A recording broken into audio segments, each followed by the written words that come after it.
Yera engineer David Osafo Adonten. Yera mpacho weti menka wiei. Mamu aha ana mamu akwaba. Mimi Okogyeabour yedu samre ya Road Safety Parliament Atlantic na authority edi no ho agim wiei. Yenkoso ya mo yedaro no. Tumedi a wodi ehi na Okogyeabour. Yiro hu mommy emfasro ehu yebeka no kle no. Na ya na wo kan so beka no ko so ni sika de kokoto. So court ya se means me pe court ko dem no kure kan de. Some kind of plan me ko be court de em de menya bi kwa me twetwa jam agemi. E se de be pija yeduma num ya bodero kase pa. Nye se ye kan bi e se ni pasisa ni suni ni ba no. India ye be ye. You have moved it already. You are good. All right. If you follow American police, you will never drive. But they are always on your nerves. My country, when the police see me, they salute and they call me General Sir. General Sir. Then I'm gone. Without driver's license, I've been driving. Without car number plate, I'll be driving. Who born you by mistake to stop me? Because if you stop me, I'll call your boss. Hallelujah. Someone say hallelujah. Where did you park your car? You have moved it already. You are good. All right. If you follow American police, you will never drive. But they are always on your nerves. Amen. My country, when the police see me, they salute and they call me General Sir. General Sir. Then I'm gone. Without driver's license, I've been driving. Without car number plate, I'll be driving. Who born you by mistake to stop me? Because if you stop me, I'll call your boss. That is a Ghana for more heaven anything for. And here Dubai. Ghana heaven in Dubai. I in Ghana say you heaven in Dubai. More ministers, more president, more Dubai. More president in the whole team. Omo ba na watch me no kra mai. And Dubai na e desert o. E west than Tamale.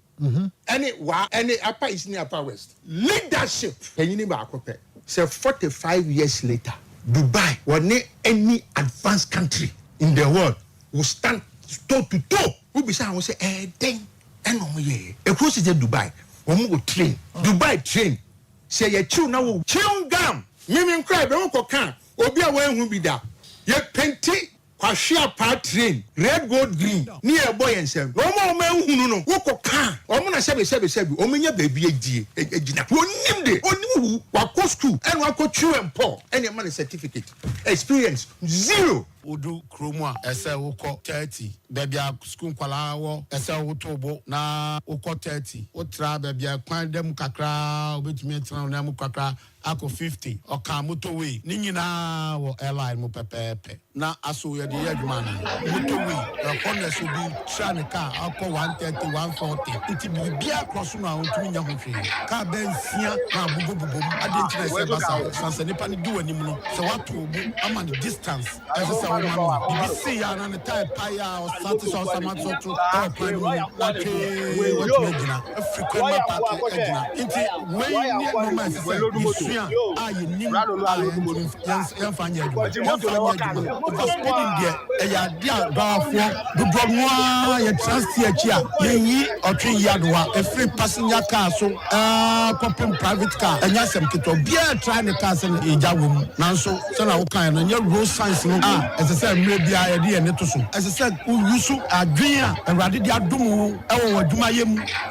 crying baby, maybe a bear sharp care, and there will be a name the MTTD, will be a name the road safety. And I bet now, Hali, a car road safety asema Ghana no position ni beto ni dem kotena institutions na officer kese na normal home obi anya obi a ensunsin obi a yebumra ni ndi imra no so hwe numbers a yedi 4 months per year recording 544 death But utie madam Pelkra was say as we no ya 544 death. Me pamacho antim pachonka o sister bi wo mu a ka 544 death ye fra okran ka undidi Ghana Kwanso o sister nim o brother nim it 544 no my ade 544 sebi mumpeni form to obi enu anim nti munya nti ase ye ko a whole 12 months ye twa just 4 months na 544 enu ye mu nhihye what is next the omobubu egu dem maye sa 3697 no eye injured ones wo so ba be burden ida se be to ebusuafo so sa nioma we nyina nti na ye se ye mre ye gya ye fufuodi ofampeduja ni kokontedi usuja unkate nkwanhwe na Sunday ya sacrifice ya diabetna ye ni Kwanso Seke was here tenefie because me nyadaje but me nyadaje so me yere me ko akoka road safety one sem ti odi me fufuodo fesu me ba wa for the fanchine kra too because aka ni ba me ba bedi. That's right. If you say you wadaje ma Ghana e was here di no kura ma Ghana na ye nyina ye boaboa ye ho anu na ye de ese ne de tene e ye Okogyeabour asede na oti Kwanso echi a oye ofampedu asede ene so be tunu mu esi ho ama road ono ene wetu nu esi ho na wo de dwumadie na ahyam sase bedi ankasa na se wundi a oko eye nsem bebre na okasa ni nyina no ba ko bi eni ho no ma eye mede Say na wo di we ya ba say to winka ya chichemu say ye to car na we benya 85% MTT di benya ahe na chase finance fo nyina de o anya sa eti say car bi ansa ya me ankoto a sai ska no o meden na ye nkoto ansa na o manya ska de ayama na car ansa ye kro na ye twa to nu to sika na den na ye to sika no na anu meti ya so say o de say ye ntutu to mu Yenya skanya Ghana kwan na me ametra ba bi na me ko se o ma wabro kire bia na ka wo kan sabe ubie wa no na asem bia nka de beto social media na se wo de beto fom no nka opani bi ti a no so odi ni tiwura agem na dada ne ya jije no ya de ya dan ya kwa nyina na atutu oko same start ya last week na oni ha ukuoda last week Wednesday ena me hu se ka bia seisi achimota of Anko highway ni so ka na seisi ho Oku every Wednesday na me twam no ani ka ni si ona chaza it means ka ni besi obe Tuesday ka ni si ho ama mi twam akosie da bedu ye ama me ba program wa Let us see. ne ka ni da so si ho e de minim time si obe ta afa ni matwa mama hu ti ba bia si no mkoto ka no o mamua na ye mienu kura ba ko mu bo jack ni abo a me ka ho so so ma anya no kura no jack no mu bo no na abo no mu fo so bo shaka na se no e be tutu ho no Tuesday na si ho that was Wednesday as da ba na adi 1 week me ti ya se ka bi dia ko wura se sabi na kwasi atia Yanom dia woso wo mo dayaya yanom kuram enso ma jem Okogyeabour Ocran ensem no kane nyina aprokuma egu nhyiane mpo ene ye pe kuma kwaduoi ne beso abirebra Okogyeabour Ocran ofentem from denchembramu a wo mene so no akokwa ampanyini sem awampampam mu je na ofriti kroti a na ne ho age afiafiem Okogyeabour Ocran waba tenase na amansan etiew Okogyeabour Ocran fa hwim yenko Yanom dia woso wo mo dayaya yanom Sekan kwenhyesia ya na de haw bebre nanam emanwisia ni nyanka doso fituo mu arewo na ya dantuo mu awosin no ye keka nyina na ye keka ma drabafo wona onyankopon yi won sa ofie nante wasasi so sie yo nyame free wa draveni na mankwa e free onipa ba akoso kopim onipa wo haso Driving from Swatimi, my one in a hurry one quaprape. And on Tigana Road Transport Coordinating Council, Mr. Draba Fuankabomwa Kubatai, any National Road Safety, any gender Bushia Kwanina, Yasamra Sisu King. And here my Kosobasa Waka Kamuno, ye be ye free what they could. Drive any metibia, one ya was said ya no one you who ye catch the upesa, Emrani Ubedi. Driver Kemet. Kanyabu omra kanyabaye driver damage mba kubikan asalin kubao shalia ya kamaku driver playmate nami to money jiwo emla heto nami asinya fo musumuntie yen ukojina ba bia ni kwansa ufaka na se driver ni jina no fawa munini nyina amatomra afe pasinya ni wotika mu na hu se driver ni di se hunu anase mate ni ye de anya fane ma prosifo se hunu se mate ni fiedu nwatwe a fone ni driver nyina ma prosifo afe motorbike ni aboboya e wo se obi a se ni helmet wo fa overload na emra enu bedi yema yetiefo nyina kwaba tie mu mpanimfo na mu ni mo yema yetiefo nyina ha enawie yi emra ni mu bedi yema oman no akwaba nyina mo ma yetia Ghana fo yetia yetiefo ni accident free wo me ene awie yi so no man ahobrase Kwanso yema Ghana fo nyina kwaba adinya mesrem wo yeda mo nyina se na awie yi so Mwajibre. Tiamu me mo ye di. Na dwumadie ba kwa wo manager atomu Ghana kwan so. Ayenio. Yes nkonwa yi. Ya dentia. Ensronko. Yede nasie. Esronko. Yede nsambo ema wo twedi ampo nyankropon kwa me se na wia yi nso. Yes rambo. Wode enenso acha yen. Wate. Mai mo draba for yes. Awia yi yakwasa ba. Nyankopon asa kan hu biem. Ramo anyado. Ye kan atiasefo a. Amonko ya ma. Ena awia yi adom no nti yankan yen amfra wufo. Ye tiase we are also counted among the living. Enu nti ye magana fo nyina kwa ba. Me dey the Okogyeabour Ocran. Radio station no eye DLFM. Se pacho dwumadie ni din eye Ghana kwan so. Dwumadie no enye Okogyeabour Ocran so. What's up? Dwumadie no enye wo a wutie me no wo kwan so. Yeah, keka nyina. Dwumadie no enye political party bia kwan so. Pri onipa ba ko so ko. Se pacho dwumadie no eye oman ni nyina ya kwan so. Ghana kwan so. When we are talking about Ghana, we are referring to one country. Native Council. And only Mbota yes Ghana ye year. Enipa bia be ye na so ma we ye ye nso a. Ye mu bi ye beka anu atom. Na until say wa my Ghana eniema betima toto na akwan mu. Na metemewu mewu osise mi fie no eto betwa no. Ghana, we will continue to deepen our voice to make sure say who does not perform the corridors of Mother Ghana when it comes to road safety face the law. It is fully tightened. Kanyabu omra kanyaba. Ye besim kunya bo my Ghana ho ban. Ba ku bi kan asali. Ye nkita tuo na mom ye nim de kakra ye wo no.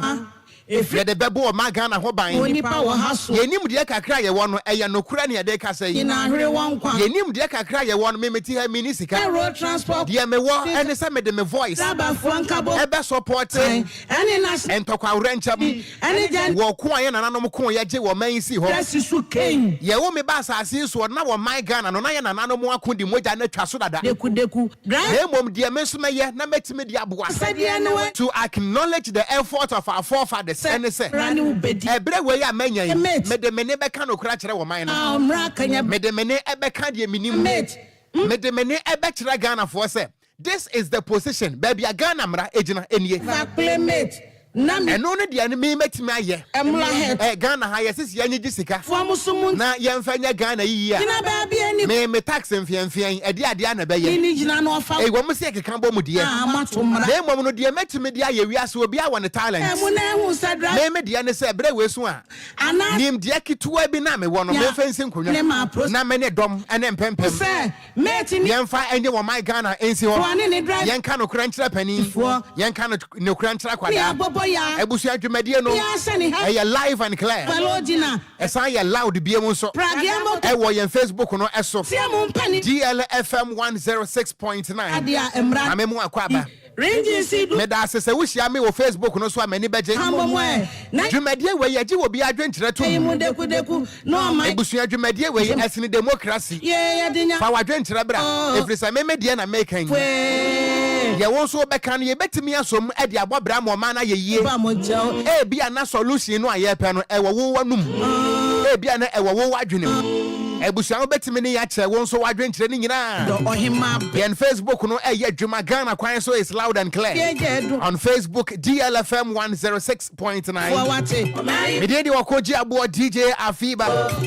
Ana de menam e na wiai e wo Facebook no eso. Ebusia ye dwumadi aye die no se ye de ye ne nko aka na sa wonte ase. Enu nti ye wo videos and pictures I de be kire wo. Na videos ni bi wo hono mo a wo hwe a enhwe. We wani so a enye yie. Ye fa ni videos and pictures of Inogan. Ebusia ebia ni enyan. Na ni nyina no ani enyan no enya bonsam. The part of road accident enya be yie. Road accident enya di mo obi ansa no adwuma. Road accident no eye edufuru pe eye greedy. Road accident no eye leadership crisis. Road accident no eye nkontompo a ye di ye ho ne ye mpese ye be ka kire ye ho se wo man. Me hu obi a wo tutu road accident e de akwhye baifu a na ne ho ye mahi. Na na kodwo jamfi akwaba. Me hu obi a wodi road accident e kwhye dimo a ne me hu se nipa kro no se bi na adwene wo fom. E we bronya e besie ye de be sabrewa. ya de be sha bonsam ana bro nya besi a na road safety no na call from na road accident ama ne tiri so me pa cha wo tie me na hwia yi Kanyabu na se wukita sa mentality ne se driver damage se ebeduru bro nya na abosamfo asode ya me pa cha wo na wo bonsam akamaku Asinyafo amusumu ye beka no kra kire wo na wo bonsam bi ani kwansa wo faka na se driver ni gina no fa wa muni ni nyina amatomra afa pasinyani me pa cha wo ebre we so a ye ma mo de sha bonsam no enie anase ye bekọ bro nya se ya ohyankani ayadufuru pe Unia sikani bre aba na afa tie na se wa no kontokwa a wono so fa ne ma prosifo ni bi afa so hwe ebusuan se sikani bre eba ohyankani afa odina emra akre kumase kwan ankaye 6 hours ina moma ye na ma nanso ohyankani se eduru bro nya sa no anipa wo kwan so haso wo kokumase aba se si a wode 2 hours be kokumase na wasa aba Wubekum nipa ewo Bumso Junction. Wubekum nipa ewo Jejeti. Wubekum nipa ewo Apedwa. Wubekum nipa ewo Nsanwem. Wubekum nipa ewo Suhum. Sabre no enya bayifo eye wo Shankani eye greedy. Eye sikani bre ana aba wafa ana wukum nipa enya bayifo. Ye beka no kra kire wo. Ebusua sa wo kan regulation 118 of the LI 2181 was a maximum driving period. Was Shankani Ghana mra esha wo kete se won't mean trika more than 8 hours a day. Ghana mrane say won't mean trika more than 4 hours continuous. Nanso washankani ye bedi bro nyai wo se enipa wo Cape Coast Kwanso enu nti wo bekwa basesi a wabre enso onyiwa home me pa cho sabre no what defile regulation 118 of the LI 2180 na wutieti aso no me pa cho oshankani wo beda wo danso a owuo anema watu enu nti eduru sabre we ya wo mo ekeka se ana accident no eye bro nya besie nti asebie bru mo ya mento se bi awia yi wo kasa jimi ni wajimi e wo se obi ye beka no kra kire wo plane every say Ghana mra we nu eda ha no you don't need a lawyer to read and interpret it for you. Ghana mra ye kita me you don't need a prophet to come and prophesy. No one san chire mu nchire wo say Ghana mra no say na tie na mom no ahyenkafo amu Ghana ene Ghana fo no asabi mom parking kan no eye mo ana mututu kan kwansia e de hye bayifo na abayifo no nso say na o ma saye ana bibia wo mo gema wo mo ho afiri say ebe ye afiri wo de kude o my Ghana nyankopon bo nipa Akristofoɔ na maji wo man mu afa nanso mo na mo adwene nyɛ ye nto se bi emra ne ubedi me pa cha o my Ghana ye mra yi nyabu omra nyankopon bo nipa na nipa nso obebre mba enipa bie ne hono mu a wote asase so yi wo se wo mre na enipa bia nso wo bra enikum ana eba enu nti ye fra ne driver fatigue o hyenkani wo bre na se wo twika no a me pa cha akwansia beba enu nti ye mpanimfo no the framers of the laws of Mother Ghana wono mo etro no mo twiro hye mu se kan kwansia no se eso betimi atia ye ntro se regulation 118 na ye nka ne plan enkyere Ghana fo titiri ni ahyenkafo se wo twika no a wo twi first 4 hours ya emra no eye compulsory se pack baby at least 30 minutes wo hyenkani woni wo passengers no monye mo ahome 30 minutes na sa to aso another 4 hours se wo twi 8 hours in a day no a wo hyenkani Ghana mra according to regulation 118 wo se pon nanso o hyenkani ene eye 17th November Mosi ebeko buro nya sa no a enipa wo kwan so oh wo 10 times okura no a ubenya nipa wo ko ayi so menya ubenya nipa wo ko kofodua enipa wo kwan so wo ko kumase ubetimi akwaba efiri se nipa wo kwan so ye bekwa kodi buro nya enu nti wo hyankani wo drive ya no wa honim se wa bre nanso enipa e wo kwan so ni sikani bre nti wo se uduru kumase no wani kum enso be sa tia so asaba wo be lodu aba me pa acha wo enya wo ma me na ebaifo enya police ni bia na se bio wanye na dwuma yie me pa acha o hyankani yi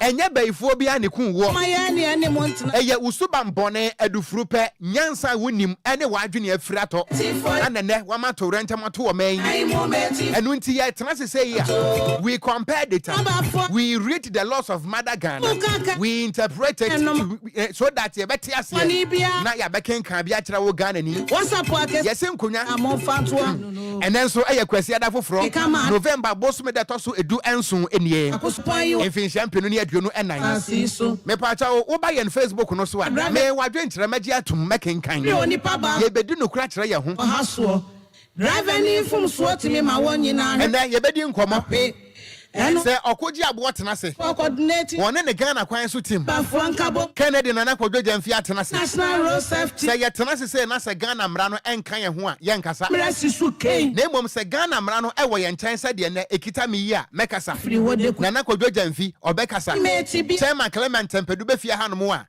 because of the presence of the loss of Mother Ghana, ye bekasa. Driver kemes. Se miura Richard Kwesie ya etena se ya. Because of say ye wo Ghana mra e wo krom hanti, ye bekasa. Asali nkubao. Na ye kasa nso a ye nsuro nipa. Maku. Ye kasa ye behye wo bufuo. Ye pesa wo kokot ne ye ba. Efiri se ye nipa bonefo o meya yetimu ye nipa bonefo ye wicked and there be a mechanical bi ntiase me meka ebaka nkwanhia mu a o meya yetimu we are the architects of our own calamities yeni an yetu amna to ho na ye ya sasum ye huni egum ye wi ana fe ye bobaifo so bo abrewa na anya amane wa wi bie kasa ebe hian eye wo shankani a wagimi fo afe die to so mienu eye passenger wagimi se bi die to so miensa eye pedestrian a wono to say bi na adwene wo fom ana yenya leadership a wo so ye failures yeso anya sade failureship and me brofo no kra ye te say mo ye failures e ho man no ya fail ye ho from nkwada to mpanifo accident in free woman eno nti the failureship no se sanso sa failureship ye wi ana de kwasa bayifo ebusia me be kan bi a kire wo afi fa dodowa video no to so ma me nya me ba mo nchao ebusia enra by this time na mi wododowa sia na de how bebre na me di video bi atoso sia ni nya me manyom ne nkofom afi dabi car no a kia no a wasese nipa egum na omokọ campaign no me pacha wo ba ye Facebook no eso a ye di video bi atoso me mo political party bi adin na mo a mo hwe video no mo hwe a mo behu no political party kro me mo bi adin na mom video na that's we me na me try enye video enye photoshop enye video shop enye editing me na me try ebusuya me na me try video we buy in Facebook no so a DLFM 106.9 na me try video we no road safety for mo na mudin eba metiri first enu nti mebo me try sa video we e wododowa enu a awia by this time na me wododowa enipa bi home na wo mo ehu me ane de ena awie so mo tie DLFM a they can confirm what I'm coming to talk about wo mo ehu me wododowa enu me shada si fom me tie enipa ba mienu miensa enan bi so they saw me dodowa udru eye Zen filling station hono mo a before obedru Apatofa junction ehona na metwa sa video we na sa video ya wo hwei na wo mani kire asabi eye Lata junction ho ehona na wo mani kire na metwa video we no institutions bebre na wo mo ye duty bearers in road safety no National Road Safety Authority for na mudin eba manu mo nkane efiri se mo ana mo se mo abokwan bi ato ho enu ntime mfa so ekwan na mo boye no Okogyeabour be fa so ne ebusuya wo hwe ye Facebook yi a video yi da so ye ho eye political party bi ana wo mo call rally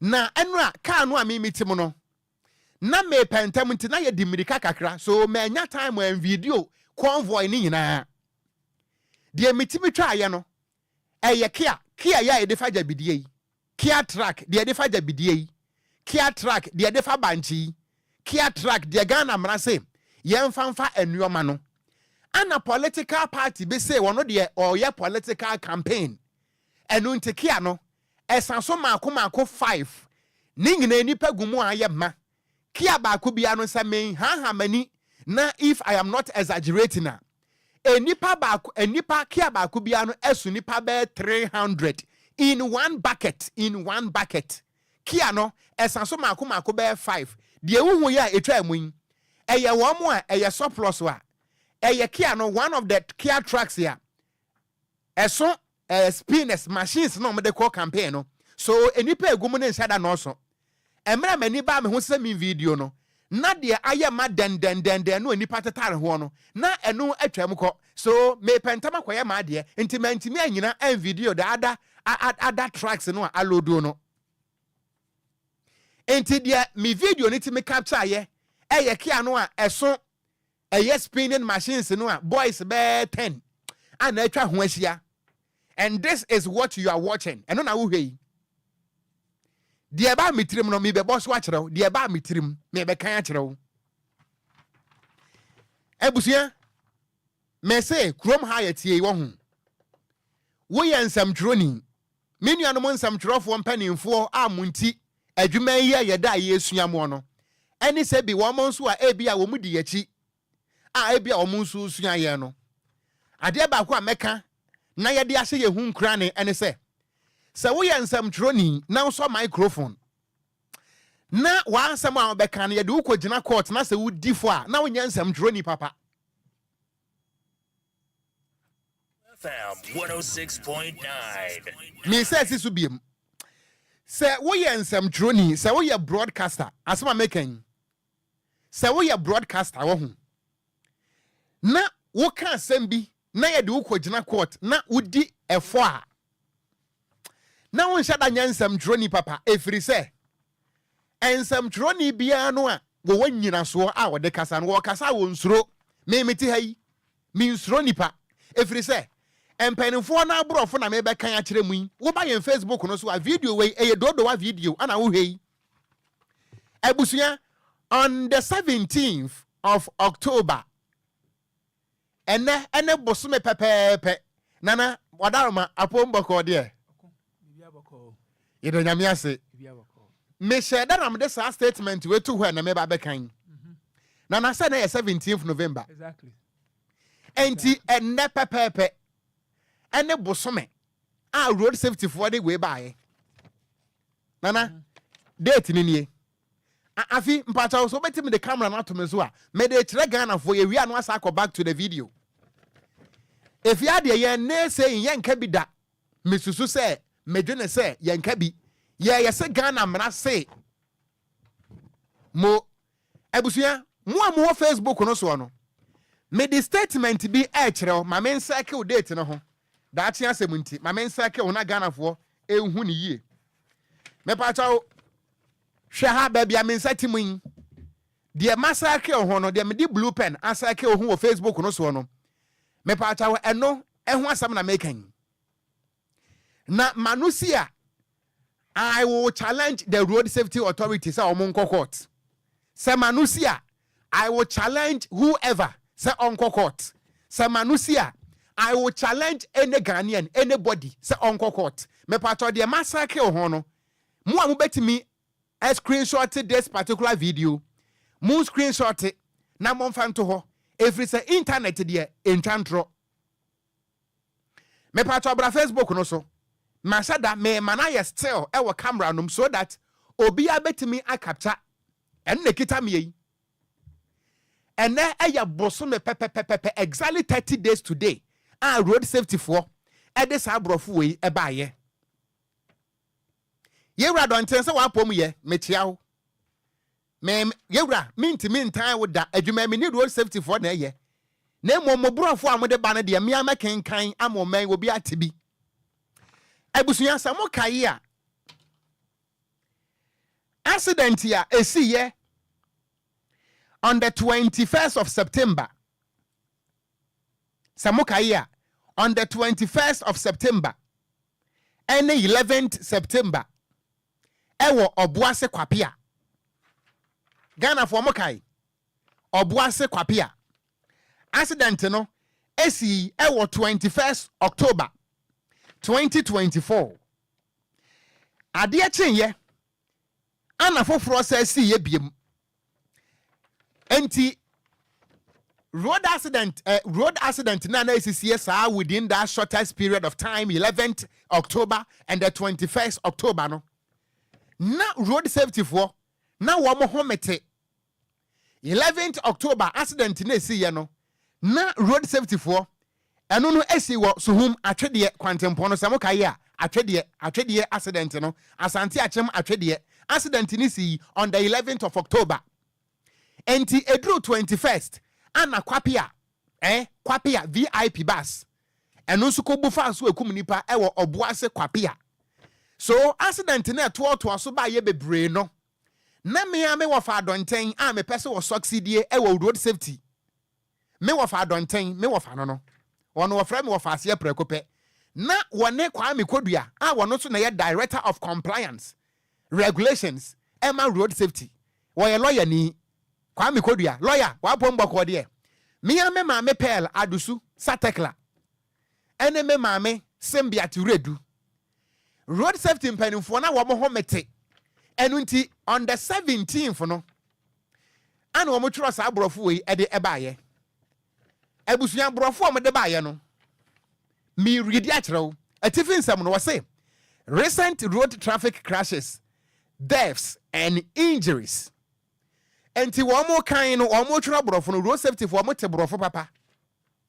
ana wɔn twere de baayɛ sɛ deɛ asi ɛwɔ Obuase kwapia no wɔn ho mete deɛ asi ɛwɔ Asante Achem atwedeɛ Obretema Suhum deɛ no wɔn ho mete ɛno nti road safety for Ghana Parliament akɔ paase emra bi ɛde ama wɔn a yɛfrɛ no National Road Safety Authority Regulations Act 2468 National Road Safety Authority Regulations 2022 LI 2468 saa mera we ba ya mi nya bi nkan enu ntimi kotu wonom pepepe emra we ba ya no engineer donten mi nya bi nkan bet mepe bia kenkan na emom mi nya bi nkan ye no mo kotu one of the regulations ana mo de twro saa letter we e ba ye mo kotu regulation 8 of the LI 2022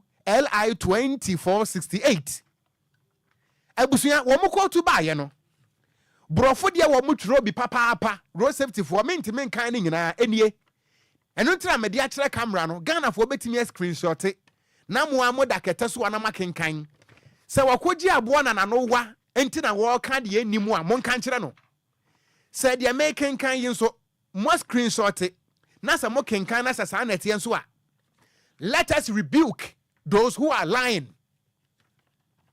Let us rebuke those who are lying. Me de kire camera ni ye.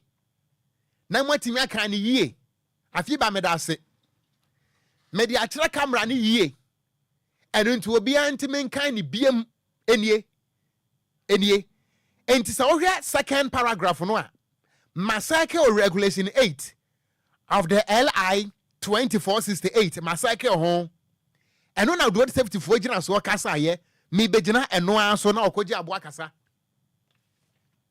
Ebusuya wo mo twro de bae se ne ebe ya ka nkwanhia esu betimi atie na enkoye reckless enkoye subatantan enkoye obiadu furupe enkoye all in the name say ye pe vote nti yemfa Ghana fo nkwanto asem nti National Road Safety Authority one mu agina regulation 8 of the National Road Safety Authority Regulations 2022, the LI 2468 so aka kire political parties ni nyina say ahana sabene wo National Road Safety Authority for say one mu agina the LI 2468 so abo political parties ni nyina kokko aka kire one mu say you can be NPP, you can be NDC, you can be UGM, you can be GUM,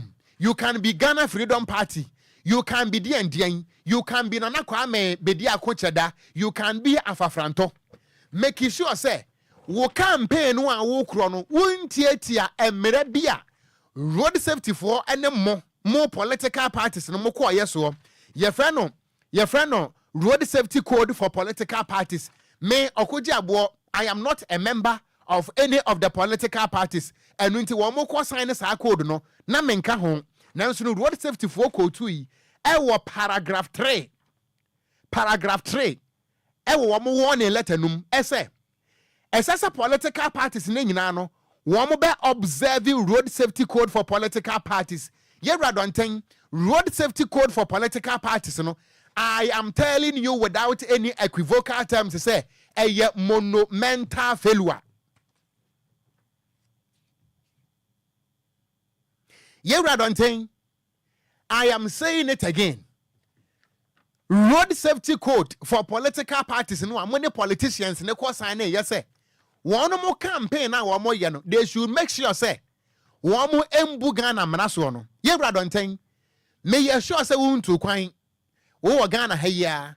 The way political parties see one more campaign. Ye radonten. You don't need Okogyeabour to come and say it. One dada and when to be person me can plane. Some road safety code for political parties. No, ye radonten.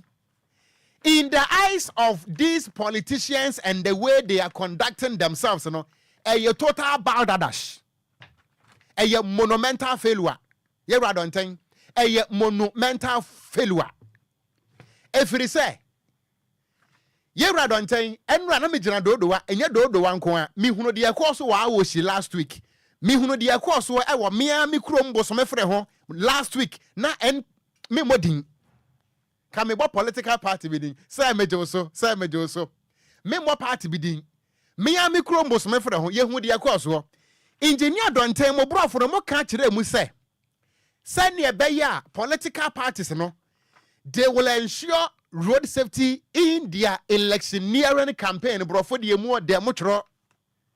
To ensure that no mo be making sure say road safety official road safety officer ebeka political parties ne ho me nim pefe say brofo e ba ye enane bosome no me hu say ain't me nya dwuma because road safety for mo kan planes mo kra no mo ni members mo staff no mo ye under resource mo ni staff which I understand but mo trust you say you will make sure say political campaign be across Ghana no road safety officer ba ko ebetinam. Now I'm making sure say political parties are ensuring road safety in their process of doing campaign. And yes, sir, here, same way, obi a wadi road safety be kwakwa to be a obedi nkunim. One person di road safety kwakwa to no, wo ba me amema wonyina so ni bi. This is your grounds. Menam dodowa kia e defa jabidie, ye radonten, kia a e defa jabidie. A nipa close to 300. And a gum all in the name say political party campaign. I am not faulting any political party. Name I am blaming the road safety authority because mona mobe catcher here say you are men enough to make sure say campaigns, you know, within the confinement of the laws of Mother Ghana to ensure road safety. Yay.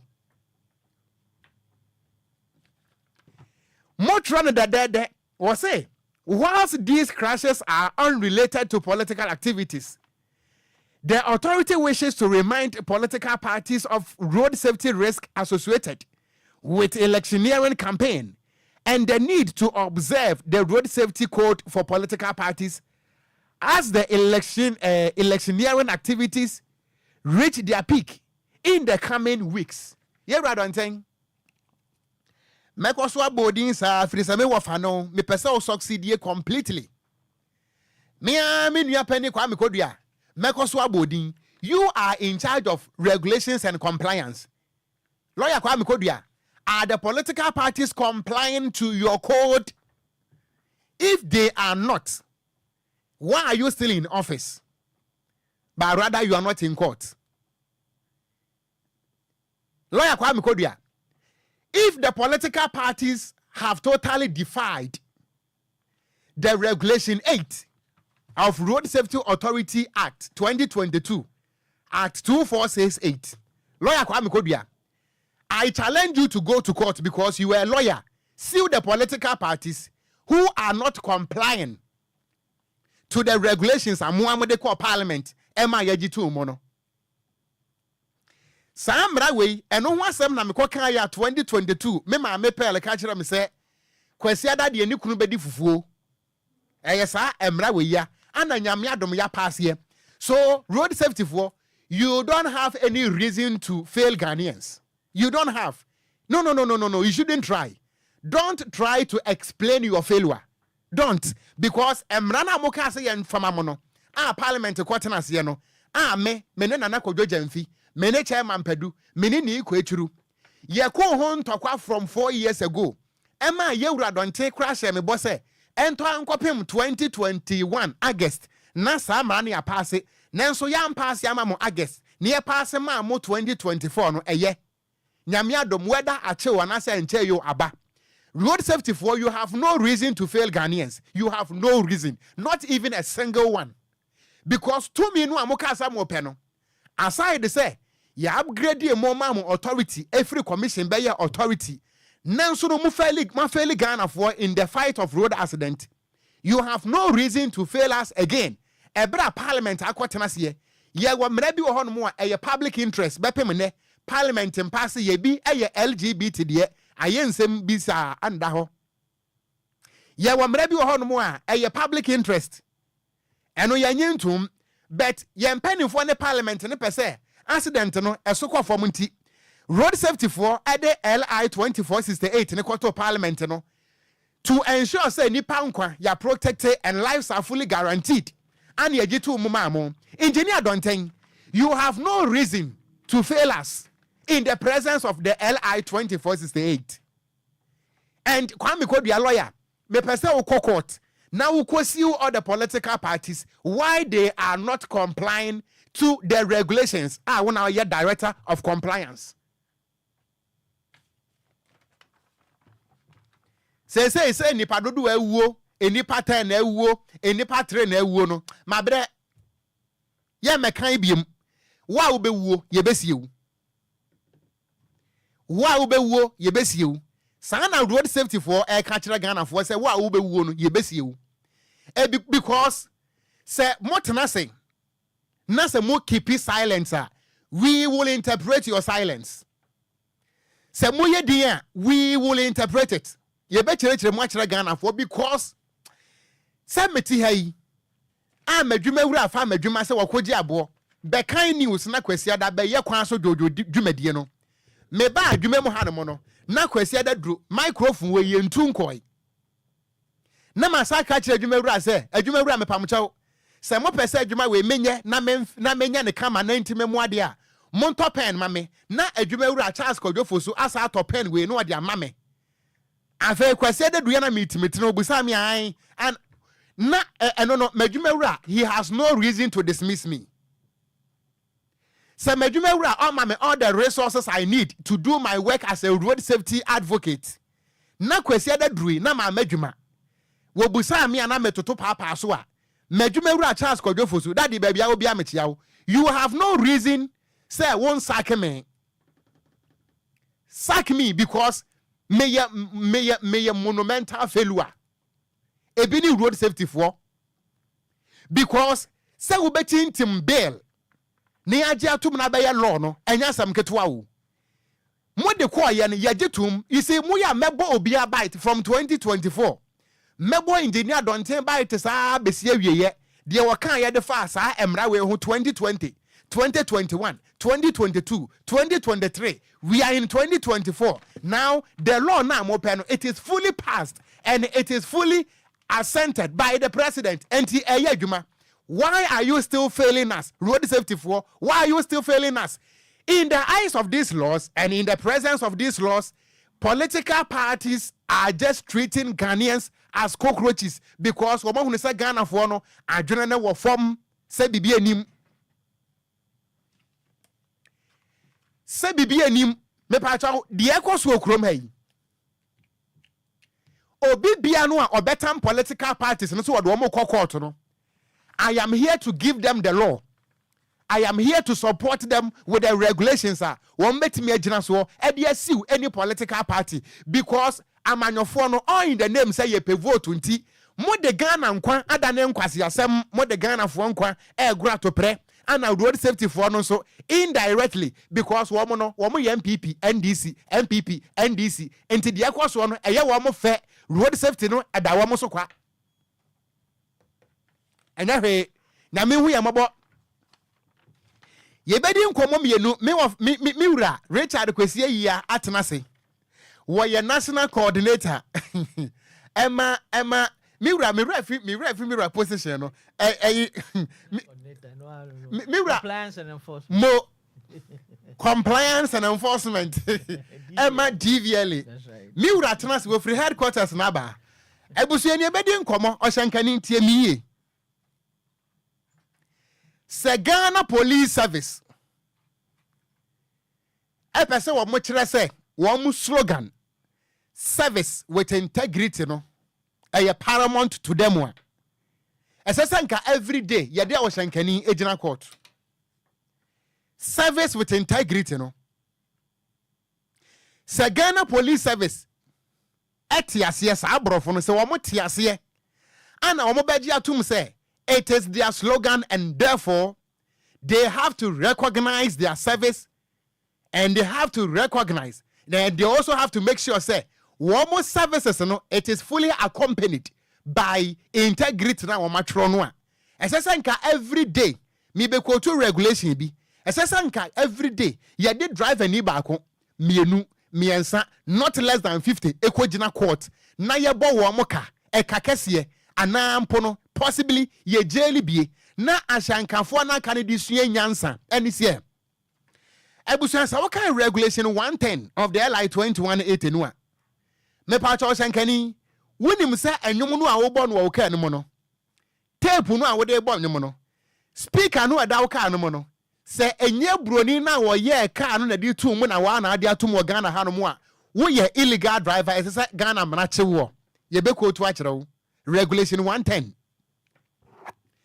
Ghana mra ehye obi akete se okotoka naka no tape wo mu a se speaker wo mu a maintain speaker no ayaye every home no the manufacturer ne ye no enkote emfa wufa ene wotena trotro mu a asa wo night club ene se wotena trotro mu a asa wo night club ye the speaker kese ato seat ase ana ebo tim na wo ka kire driver say oshankani low ne kakra oshankani a wagimi na wo di watem because wo ye empty ekwe ofa so okwanya license no minim enu nti wo ka kire so oshankani manyom ne nkofom kakra na adwen ye ne say ne maame ayie ana wo ye ne wo ka anum na adwen ye ne say na busu apani ayie ana wo ye ne wo ka anum na adwen ye ne say trotro na wo twe na wo de fa nipa no a eye commercial car no emu ye night club esese wo bie mu manesie nanso no regulation 110 meet na kem na police ni tim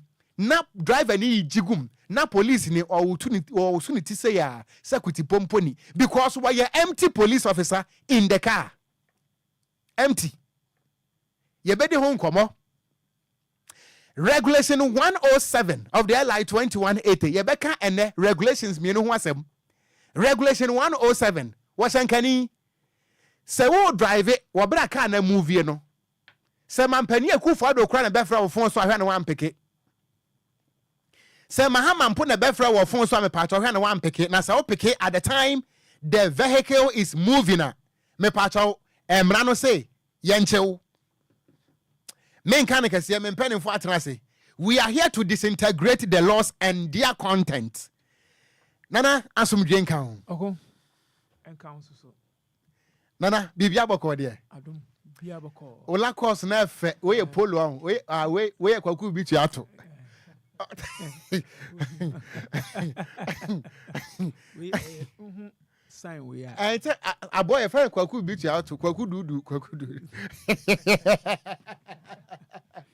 F pa na chirem mami chirem kakra chirem when you try sign na chire otiefo se o she top we ya la course say ya enye la course say polo polo de ono so she no polo ana media na o de na t-shirt okay na la course no brand la course no ye brand and na denchem no okay but Ghana no I say wakoto omo detergent bi aye omo toothpaste bi aso ye Pepsodent and we say no okay polo sport for no. Polo. DLFM Flooring 106.9. Polo. Okay. Amani yene di obey Amani Polo. The designer BIA or the polo no. Okay. The soso. Okay. Mimi di am share Dior polo. Anti Dior no mo san na ye kwaku bitu ato no. Yes. Kwaku du. E friend kwaku du. B ne boss side. Dior polo do.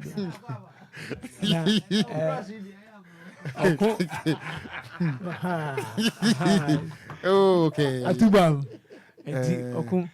Utabu bombo la course Ghana for do be yama na munya akonya kwa abrechi na kobo la course. Ghana polo na ohwehwe. Yenyi mame. Ibeka se bi ni ha. Okay. Tino. Polo no. Okay. Say. Okay. Sana polo tie. Etie. Polo ni a sport. Okay. Na mom no brand na be kire. Brand kro. Enti wo de we no wo se enye kwaku bitu ato. No we Dior. Sir. Dior said Dior no. Dior. Dior, okay. Omo abo representative. I say B. B. B eye wo wa. Oh yeah, yes. But me hwe ni dinam ka say kwaku dudu so no kwaku dudu. Kwaku bitu ato. Hey, German padu wo je. Okun ni po. Chairman sum je nkan. Kwanso. Chairman padu de ono won pa no ho asem ti he wa je na African wear. That's all. Me ko kan sem bia mfa ho. As I dey cross appeal so. And they will be here and there was a Roman father. And that's okay. But some bomba ya magana. That's right. Because kondodo. Sahu. And I don't know if you are na mbeka say you may be can road safety. You don't take. If you are here na mbeka say embra no mdi abana. Omo tibrofo, omo yade, omo tro ne tintin. Na mbom politicians omo mfa. Okay. Ma beka ofia ya. Ana me sa ka tira wo say. Say road safety for omo kwa. Road safety for omo kwa. Omo batena cars ni mu ana say. O omo ba den. Aye. Na who born dog. Say wo come politician instruction say. Fa fa nipa 10 eguka we fa 20 eguka we fa 40 eguka we na wutu mi na wai say wu betimi akogina NDC fu anim ana say MPP fu anim ana say gum ana chada o say hwan anim say ka we fa nipa 5 we fa nipa 10 gum fa nipa 20 gu we mu antimi nya adwuma wo kapa na sa. And so, more try has some bed. Oh, tell my main kind was it to ensure reduction in crashes, injuries, and deaths? The authority, in collaboration with Ghana Police Service, will deploy MTTD officers and road safety inspectors on all major roads, major road corridors across the country from November 1 to November 1, 2024 to ensure strict compliance with road traffic regulations and road safety operational standards. In view of the pending coordinated enforcement action, the authority directs the following. Okon. Me ka kire wo say. Efie ya na mete. Na me ka kire wo say. Antware de o ma tro ne tententen. O mo te brofo. Omo brofo no nya me krom kofi de ni bi. Ba ko se se me fi kofi de na ebe. Okay. Anya kofi de brofo ni bi 1944 de nya bia. Omo de ne de eye Ghana brofo a jaja mu amako school yi. Mo na mutimeka. What you say? Make it say o ma tro ne kwa. Tro no de o ma tro pa. Eye mra so o ma dia tum. But utimi NDC for area no akogina ho say. Mo fa 10. Mo fa nipa 10 nguwe mu. Mo fa ha. Mo fa nipa 20 nguwe mu. MPP for area no akoma akogina say mo fa nipa 15 nguwe mu. Okun omo ba tro ba busum ya edu emu aburo ni kwan a wo fa so a wo di benya opposition. O metre wase. Politicians ne betre wase. Edu akon betre afia ha. So like na Miami wura ye wura yi ana wo ha. Nana Kwanso wa ha, Okogyeabour enso wa ha. Na afi ba nso sha. Afi ba nso no sha. Ba bi o sha na nso ba bi atia na ate. What you say? Ana me ka tell say, o ma kan sa. Yate. Because mumu kapa ne nkwachiri. Semintwano. Ye fiasia na ye fiase wo fikesim. De na emra no kra no order ne di ebo ho ban e ka se nkoba be chirem na emom kosi adase no di fufu. Eno kra na na chire se emra na nko bi. Onu ba be chirem mama Ghana ni ati ase se emra no sei na. O se ko se na ne kru di fufu. On to me eno kra ne akwanya okon abie ne pono se. Bra na be chirem. Bra. Na Ghana ni bia no wote onti ase no won kasa akwanya ne na obechire because musa enti se mra se na mwahede akọ parliament na mo person ka parliament agitum o masan agi atum parliament for na akra na agi atum no Ghana ni ono no ohun ni NDC ehun ni MPP okọ rally okun osono echi kro obefo akotene o ebitumi fudia kube nkom no mo hye ho eti ade no eyadepa nka of adontin mu eyi omde bae eyadepa na emom omunim ye politician omachire mpanimfo ni nyinansa egu omachi nana ya ni yewura adontin ani Okogyeabour ya otehayi enyina na wo fi kesiem every Sunday wo studio ho studio no omoba yewura adontin ba oni chief sopo Alex Kwakobin ana eba chief babia obia mechiao chief sopo babia obia yewura Alex Kwakobin babia obia mechia no onu ni yewura adontin na ede ana eba every Sunday ana ya ni omo hamwa ni na mpadu media menti ase a na Ghana fo se bi nko bisa ma omo a na ma betre on ma be bisa yewura eja police say do na ya pani o ye Ghana fo ni yanti we yase na yewura chire ye mu kama ye free ho na me de aba yewura dontin ona Ghana kwa so nyina sha onsa o me free kuma se na eba ma hu we wa ha ka atenti bi wa ha me bai Okun me de onum say me wa ha me fa me time ni ago entinsim nyabotra me ba chama me ba chama pedu akwa se jabidie ka wudi nani mo ehu wudi na chinso ehu I was here chairman Clement Ampedu ya national chairman watena se akwa abansam no ohun chairman Ampedu ana Kennedy na nakojo jamfi wa ha Miura Richard Kwesi eyia aye national coordinator squad ni nyina wa ha and a full set blasters ya wa ha Miura asumje nka ho Miura Richard asumje nka nyame asumje nka ho sorry udi okweti a ada nya sa kitwa eti na odi afọ Miura santi Miura onfa ba ko ma meka te Miura so kan tell in crop for no DVL4 ai so say t-shirt no anya ya me say demonstration ya last 2 weeks na me wo ba bi coach me sorry ntem okay kaya road shirt no am in the busa and just I do from my house or come to my me kura no na chama na obedane agaya na Dabi na de tama wa be di mo ene na say abai na okon ya na chairman Daniel Okon ene be kan ntino ebe kan ntino okon metrem etu de edru ha matima Miura tisi yewra wadama minnimu ada se bia mema 2 minutes bi na fa share political campaign any road safety code for political parties, you know, whether it is fully complied or defied.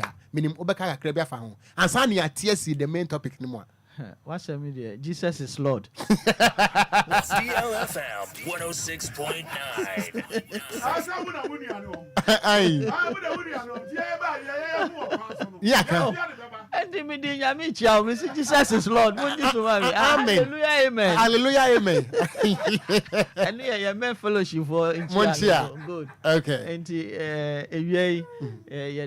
yeda mase na yechia etiefo nsunia na ende my chief executive the birthday and kasa yes DVLA Yera Kwesi Ajman Buzia yes oh really DLFM 106.9 we shino happy birthday and sana DVLA 25th anniversary so DVLA and so Enti party no. Enti birthday ntafo. DLFM 106.9. Enti me chief executive Kwesi Ajima Buzia. Okay. Me wish you happy birthday. Compliance and enforcement team nia or DVLA ye wish you happy birthday. And I chia managers nso nia or DVLA. Ne DVLA workers nia. Okumpa cha oba start no. We dey waka me. Okay. Yewura, I was like I'm a friend da. But ni ha me ha Ghana for. Okay. Into we dey me dey cross no. Okun me ko nkoko na me driving license ko yira. Da ben no. Last year. Okay. Me driving license, me Ghana card, me voted ID card, me card ni nyina. Ayira. Awon nkoko. Okay. Ana me wo ho na me so woni we dey. Me mpese me bu mra so. Enti me gina nkoko. Aye. Driving license no nkoko because me kita car. Okay. Enti da yira na me me call police station ko je. E mo say free extract. Police extract. Ana me dey call DVLA. That day na so me yira ba bi yira me nya sure. I know ID card. My ID card me na me ko tro na police for so nya da je tro ma me. Ana me ko ye license. 1 year ni. Enra ayi enani 3 days. Masan ko ni asan the paper bi asan tare. Kakraka ne so. Adentira 1 year ni. Onsan ka license. Na de bia no ayi na de ama me no kwa ni de 3 months. Ni de ya throw paper. Ni de atare so. Na no bi me nam sa police for a stop me say me license. Na so say na tie. Na we me kakraka we de me fanshim kutuku man. Omo nte ase. Na so omo nte ase. Wo de omo nye card nko. Police for Jojo. Omo nye card nko si ba bi on di besi na wo mekwa akofire den. Aba. E de abrom. Omo ha na omo boss ba ku twa mu se be gina ho. No so munim na ma ne nkor papa we mu de omo so omfa mra bia no e bedru anyo betimi de aba me bedru fia me san betu ka be fa na me de koma ho me de ko tro eni ndi san na mo boss wo ka no me ni lances amenda go eti yewura e ho no Ghana fo se on kire me de enti afini and any 3 days ana unsaka me sanka me ko na ni 3 days ma sanka amoma e de 3 months asan krepo ade no. So a wood 3 months. The 3 months ni dru a. Also they call a maya. No massa am cheat. No more the akrepo. Okay. This just a renew for another 3 months. Ye ra be ya no. Eti we dia imagine time no. O kire me mu. Obekire mu. Ene. Enti ye ra. Enti minimum ada kankakra bi na yankɔ the main topics no ho. Se obi awase bi kan. Yeah, e jump edu there na me kan na. Me kan. Yanka road safety code for political parties no. And what is happening kakra bi na fi yentinsim. So de bia no aya me de me pese ya o kan regulation wo hu. Okay. Na ye gina so na ye de aka. Bia boko. See regulation dey na me kan my way. Enti mienu ni nia say ye mienu nia. Ana nyo na pese start. Yen shase free regulation 110 no. 110. Basho. Okay. Enti kan 110. Okay. Ti ebusia mi rase men kan regulation 110 mini asem bi aka. Me kan ne sa ma ne pepe. Ebusia regulation 110 atifin some was a noise. Was it a person driving a motor vehicle shall ensure that the motor vehicle is constructed in a manner that enables that person driving the vehicle when it is stationary to stop the action of the machinery attached to or forming part of the motor vehicle so far as may be necessary for prevention of noise. 2, was it a person shall not drive a motor vehicle which is fitted with any additional apparatus designed to produce or amplify sound except for the system that have been provided by the manufacturer. 3, a person shall not operate or permit to be operated on a road a motor vehicle in a manner to cause excessive noise that can be avoided. Eradi asem Esikura. Bacho esikura. Penalty bi eni ase. Penalty bi eni ase. So when we say mraya wo kan ye. Say na wo church mu no. O che se utoka na se ndwum wo mu a ndwom na wo mu no maintain sa speaker se speaker ye mienu a o se nye mienu se ye fo a o se nye fo because Kwesi Broni no ye ka na ohwe dede a ebetumi ka no betumi a contain ama wo driver o kaka na why den wetumi enya asomdwe na wo de aye den o ta kaka no na samra we a yekuta no eye parliament ena ayamra no okay ena ye penning pa president nso aye den assign abeyamra enti se we ba outa na chese Ghana ni ba bia no e wo se onye de undisa emra na I hope say politicians Ghana for ma Ghana for mebo a ye ti ha yen so Ghana for obia wa asase ni so bia na wo Ghana ha no e wo se samra we we de udiso enti obi ntumi nkase ono samra we ayaye no onye de ondi so if you say when this wa I the accident ene beden ebesi enti say this wa say na wo kan obi wa no de uber speaker kese pa na da seat ya say but bisa say so we register car no wo DVL ya we mu ya ye check you ya check ni ni a enti say the speaker for akeka ho a ya register car ne ma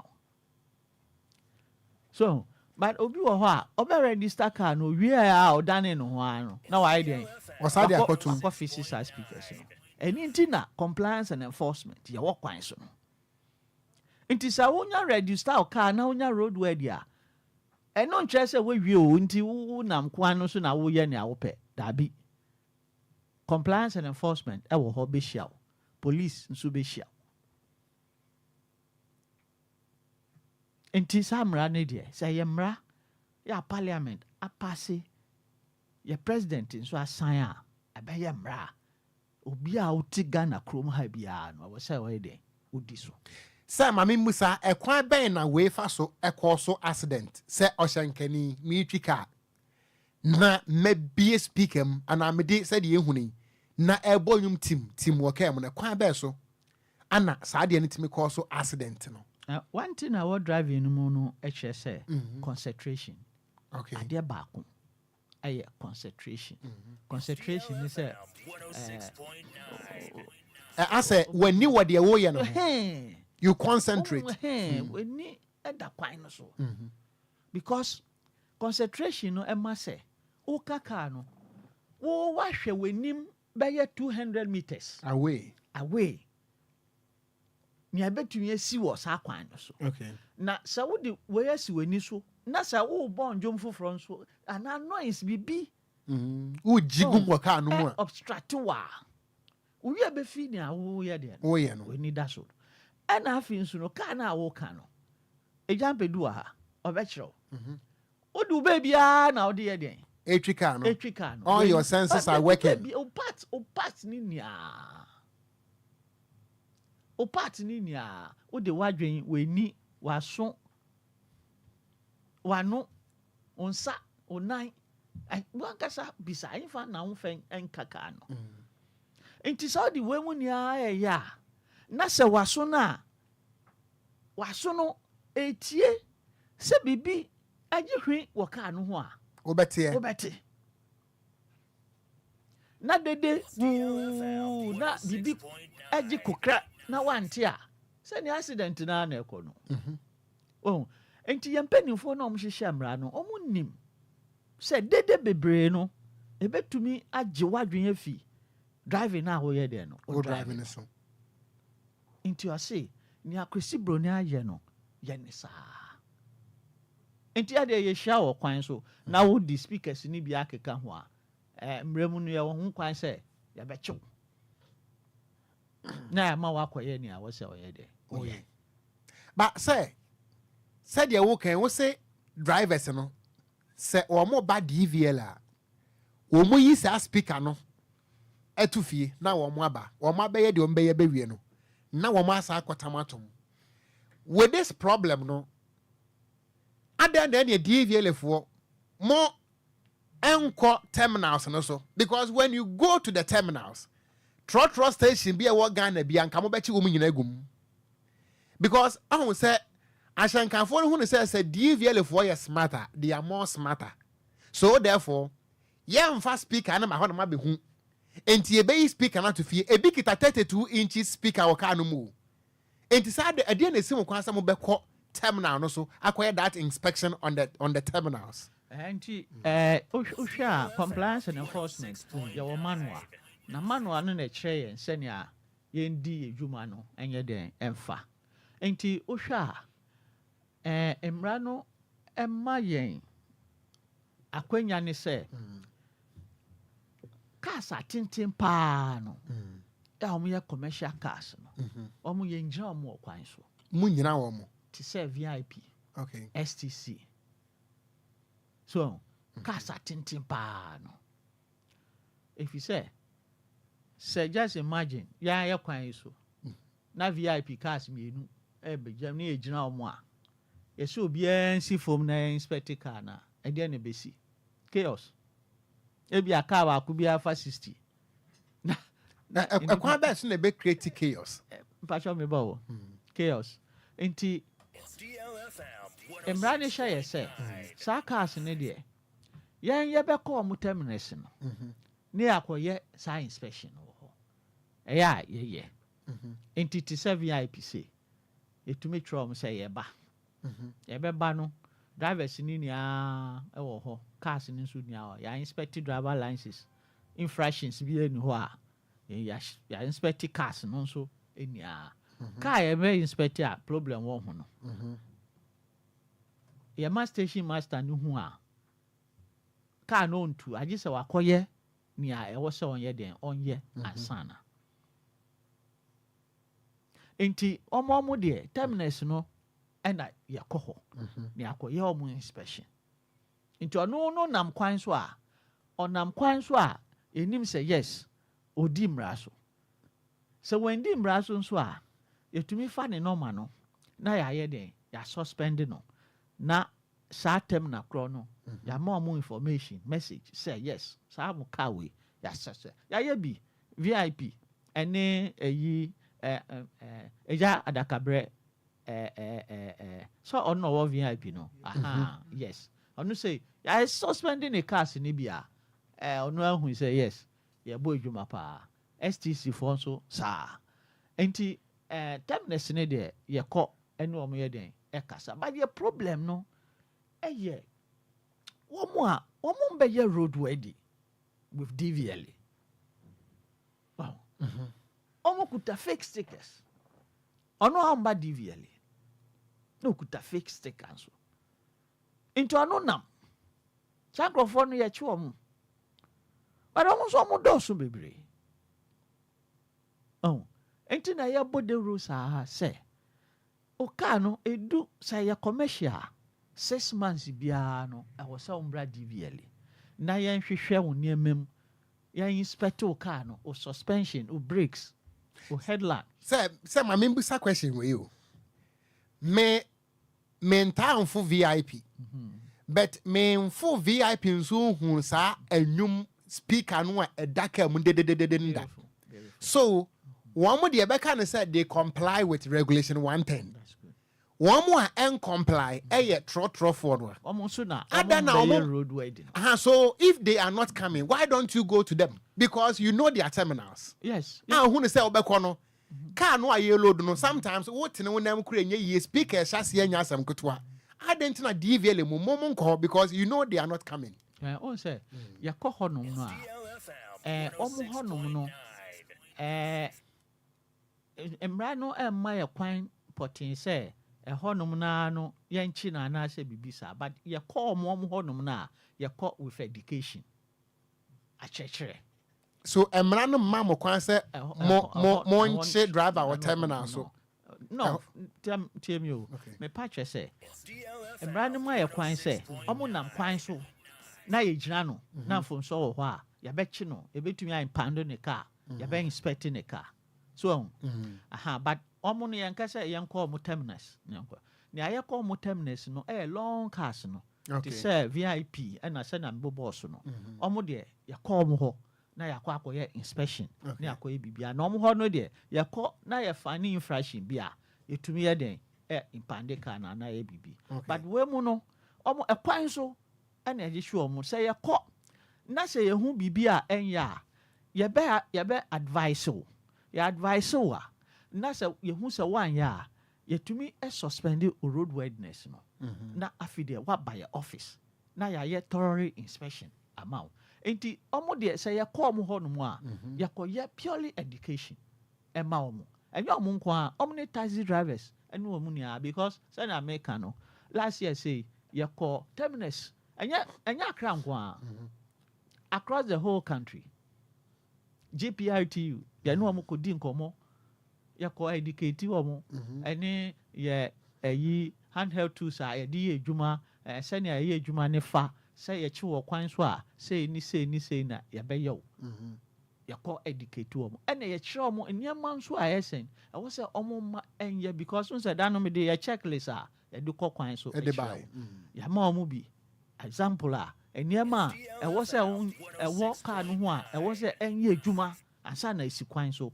o driver license so renew and sana what sequence so ni ya church omo but anya so be da coupe na we jai e was anya continuous we consistent because omo nya atamfo no omo nya atamfo but ebi o ho no mo a one ebi ana onim ebi won so ana den asodin so but the way I call so I will educate no na onhu say infomso way ebetumi akoso den accident no otumi sisa na adwen so anti yenso no ya be koso na ya yesa more education no na say na meka and road safety no enye for DVL nko more for everybody good nti I say ni ya boa na ye ma amanfo den eti ase say road safety no for ye ni because nipa ba kokra eka baby through accident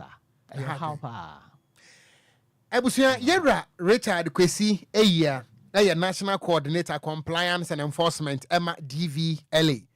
Yedi nkan edi nkomo kakra fa regulation 110 of the LI 2180. So we are driving na safe na what tuning into DLFM de ye kanie. Emra ne se o ka na wutwie no. Emfa speaker kese a enye broni no oye car no de to car no mo no. Emfa matu seat yase enye ngum. Na yechewa na Ghana Police Service aha se na ana medwene ho a enya hwe daachi bia no e wodo a wode beba enti yewura medase ma menko nana kodwogemfo nana wonso beso fa ma me regulation 110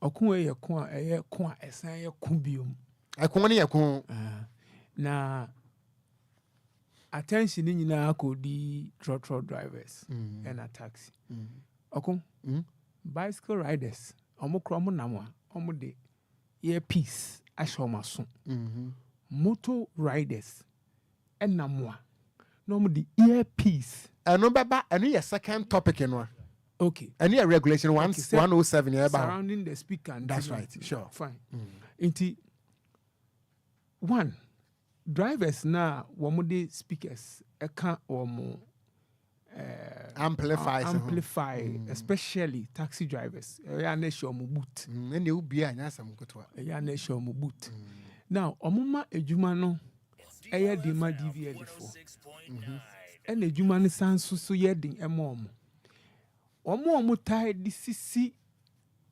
basis mu ana se trotro mu no eya we mo hu omo because omo ni station omo na mo bo wa from so free Cape Coast to me bo akaswa no abo we ni so beti no abesin komadina ono no sa na wa di ashem na same one VIP for introduce small screen see omo yi video see na ama omo ko long journey no omo reduce noise no the video which I think is better na okun we no emsa atiaba for mo before na worse before taxi driver be obesha na take tim no abesin ko but say in church be ko senior of a year can mehwɛ a nkyerɛkyerɛ bi kɔ na kɔ ɛkɔ na ma ɛso tiba fam because 5 to 7 years ago now they compare now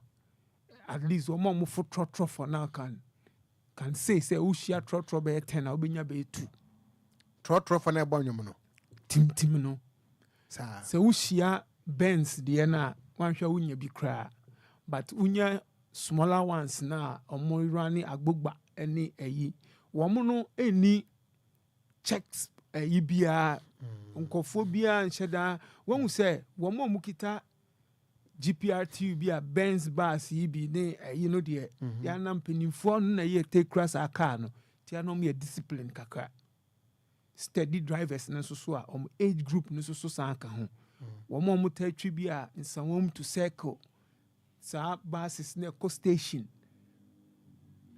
from Mofra Senkra tema station to be a omusano or to musem omaniafi tia no mo style ni different. Now it comes to some middle age young youth already 25 or okuta car bi omo mukita smaller ones ibi no. I know the Okwan su ya Okogyeabour obenye bi. Odru atomic station here yeah, Ruffian boys here. I know the common. It is more party omo target those people and American omo no money station. Or start free atomic otumi kwa no akopia achimota. Ono kra na ko nwan wa enti say of a year man to me and shia na njina no a who say speaker than came hardly and ono kra na so ba be renew a wetutu enti nana why necessary call station require that inspection na make say wo mo ankasa ni station no ebi ameka say atomic o free ha oko kwabenya ofri kwabenya okopoku uremu akosi awoshi asabe si la pass ansa na be ko check no station be no oko ho nti wo mo station wo terminal papa no so akoye mpenimfo nti education no omo ma na ekokra omo ma na yede na emom passengers na mutimu no mutie bi no wona uti tim na mane to driver ne say odi yenkwa eto esan na passengers dodo say nenim say wo bonyum tim ma eti amara enti na yete ya education no how many Ghanaians ana etie de eken oko say yenya 2 Ghanaians to even spread to another 2 Ghanaians ebeko okay eni enkaye metna once obi tie ofie no that's right wate obeka kire ni nua bi say sa tintim ni kura wo mremu enti se otena car mu no ubia otumi ka kire driver ne say driver onim say tintim wo mremu say obisan say otin obetuma kire say metie Okogyeabour so ate ase enti yen so ye eboa no e ma yen to adwum so obi tie enti yen pushi na mra ne nko na drivers na bi tuatu omo ankasa womo concentration one omo cars nankasa no ye rugged alata enti wenya abutre ntie wo car me problem no wentie wo car no sound now the be timcha menim nyum kra wo bo apese obi atie bi obi otik bass him ko interested with the song you are playing enti nka wenya ade bia edin ema omo senka bronini ye baaye no na nka wode ko shema ye dey giant sa na akwase bronini be de car ne beba no na sa nyoma no ko mo tutu wo mo deda no okoshisha the speaker no akoshe enti nya de car no kosi aboso kan ya speaker or pen or tam di tum but mostly taxi drivers mostly na on time for trotro down media mostly the entire mechanic taxi drivers ne say ono de she ni buta trotro de ni wo mo ko mostly no ehye omo seat na se but trotro for de no eya na enye gengengenge mo to say taxi drivers for no say u steady pa trotro for no crowd ya no mo reduce na am ka say trotro for to minya obi a ni afi savior of Ampedui no kra na obotimcha akosi sen young boys no so type of car omutwi no and me describe it here. But a taxi ni there wamugum as young as whatever. No mudi nam krom. It is education na ya sha ase no. Say you person ya hate no be activity a. This is the type of platform a yenya. Na Ghana ni owa abonten no. Yenya manate ase se ewo yemre mu se obi e the speaker e twetwe waso oba asimo a, you also have a right to report. Okay. Inti yema education no yaje to yen so no. Yema ne nko. Se ne wo de onim no na wenim. Se bi parliament pass a eji obi no aka mobi ate. Inti yenya ahase no. Yenya ahase no yemfa enwie Kennedy Nana Kwadwo Jamfi. A road safety advocate, where chief executive officer Emma King of all perfumes. Anna Yura Edina Nwesi, chairman Clement Ampedu. A national chairman Bok Tanker Drivers Union. Me pacho baby owa wutie me no. Se upesa wo kire wa adwen bi ewo yedwumedie so a. Fabreme ewo Facebook no ase DLFM 106.9. Yehwe regulation 110. Yewia ye betiasim regulation 107. Eno ho nkomo ne ye ba bebo fo adwen kire breme. Ka no a wutim sesia na wutie no. Wo hyenkene no wo boni tim mebo a etiamra wo hia police ni na service with integrity no. Ewo hono mo a o report wa emra betima so no mu. Chairman asomdwen kan obiem. Oko enkan so. And then the chairman wa ma microphone no social distancing pa. Aye, asa misuro no. Just say now some good one. Aye. Chairman wo top no efe. Sir. Yeah, since I'm wanting a chairman we be mjalabia. Me town ye tradition crab be mjalabia. Chairman regulation 110. We dey what we can nyina bi nti de ka de. E wo huna regulation 110 noise. Oko medase na enkrofo bi ese omutie wo adenta barrier. Okay. Anti kwabra okita small Toyota ebi ewo new plan station. To omutie mechia no na mechia me masa ba konso masa opon. O se one babafo bi abie shop bi wo doko. Okay. Ni yese ye program yi de. On fe ni agro. Yese yi omo ye omo nim ye enso so do. Hey, yada wo mo ase. Ene Okogyeabour ene chairman padu Mr. Yana me say omo hu chief of perfumes na omo ati obi an kan aka say da kro mo abeba ha. We ni eti ya chia omu nyina. Na ye se ni asodu adamu nyina wo ate. Oko medase am say emre ni swantino. Ya monitor tell. Okay. Sa dede na ye ka no. Me de onu say me ye trotro abitimi de ye enante be na otwemienu sana me de ama driver. Okay.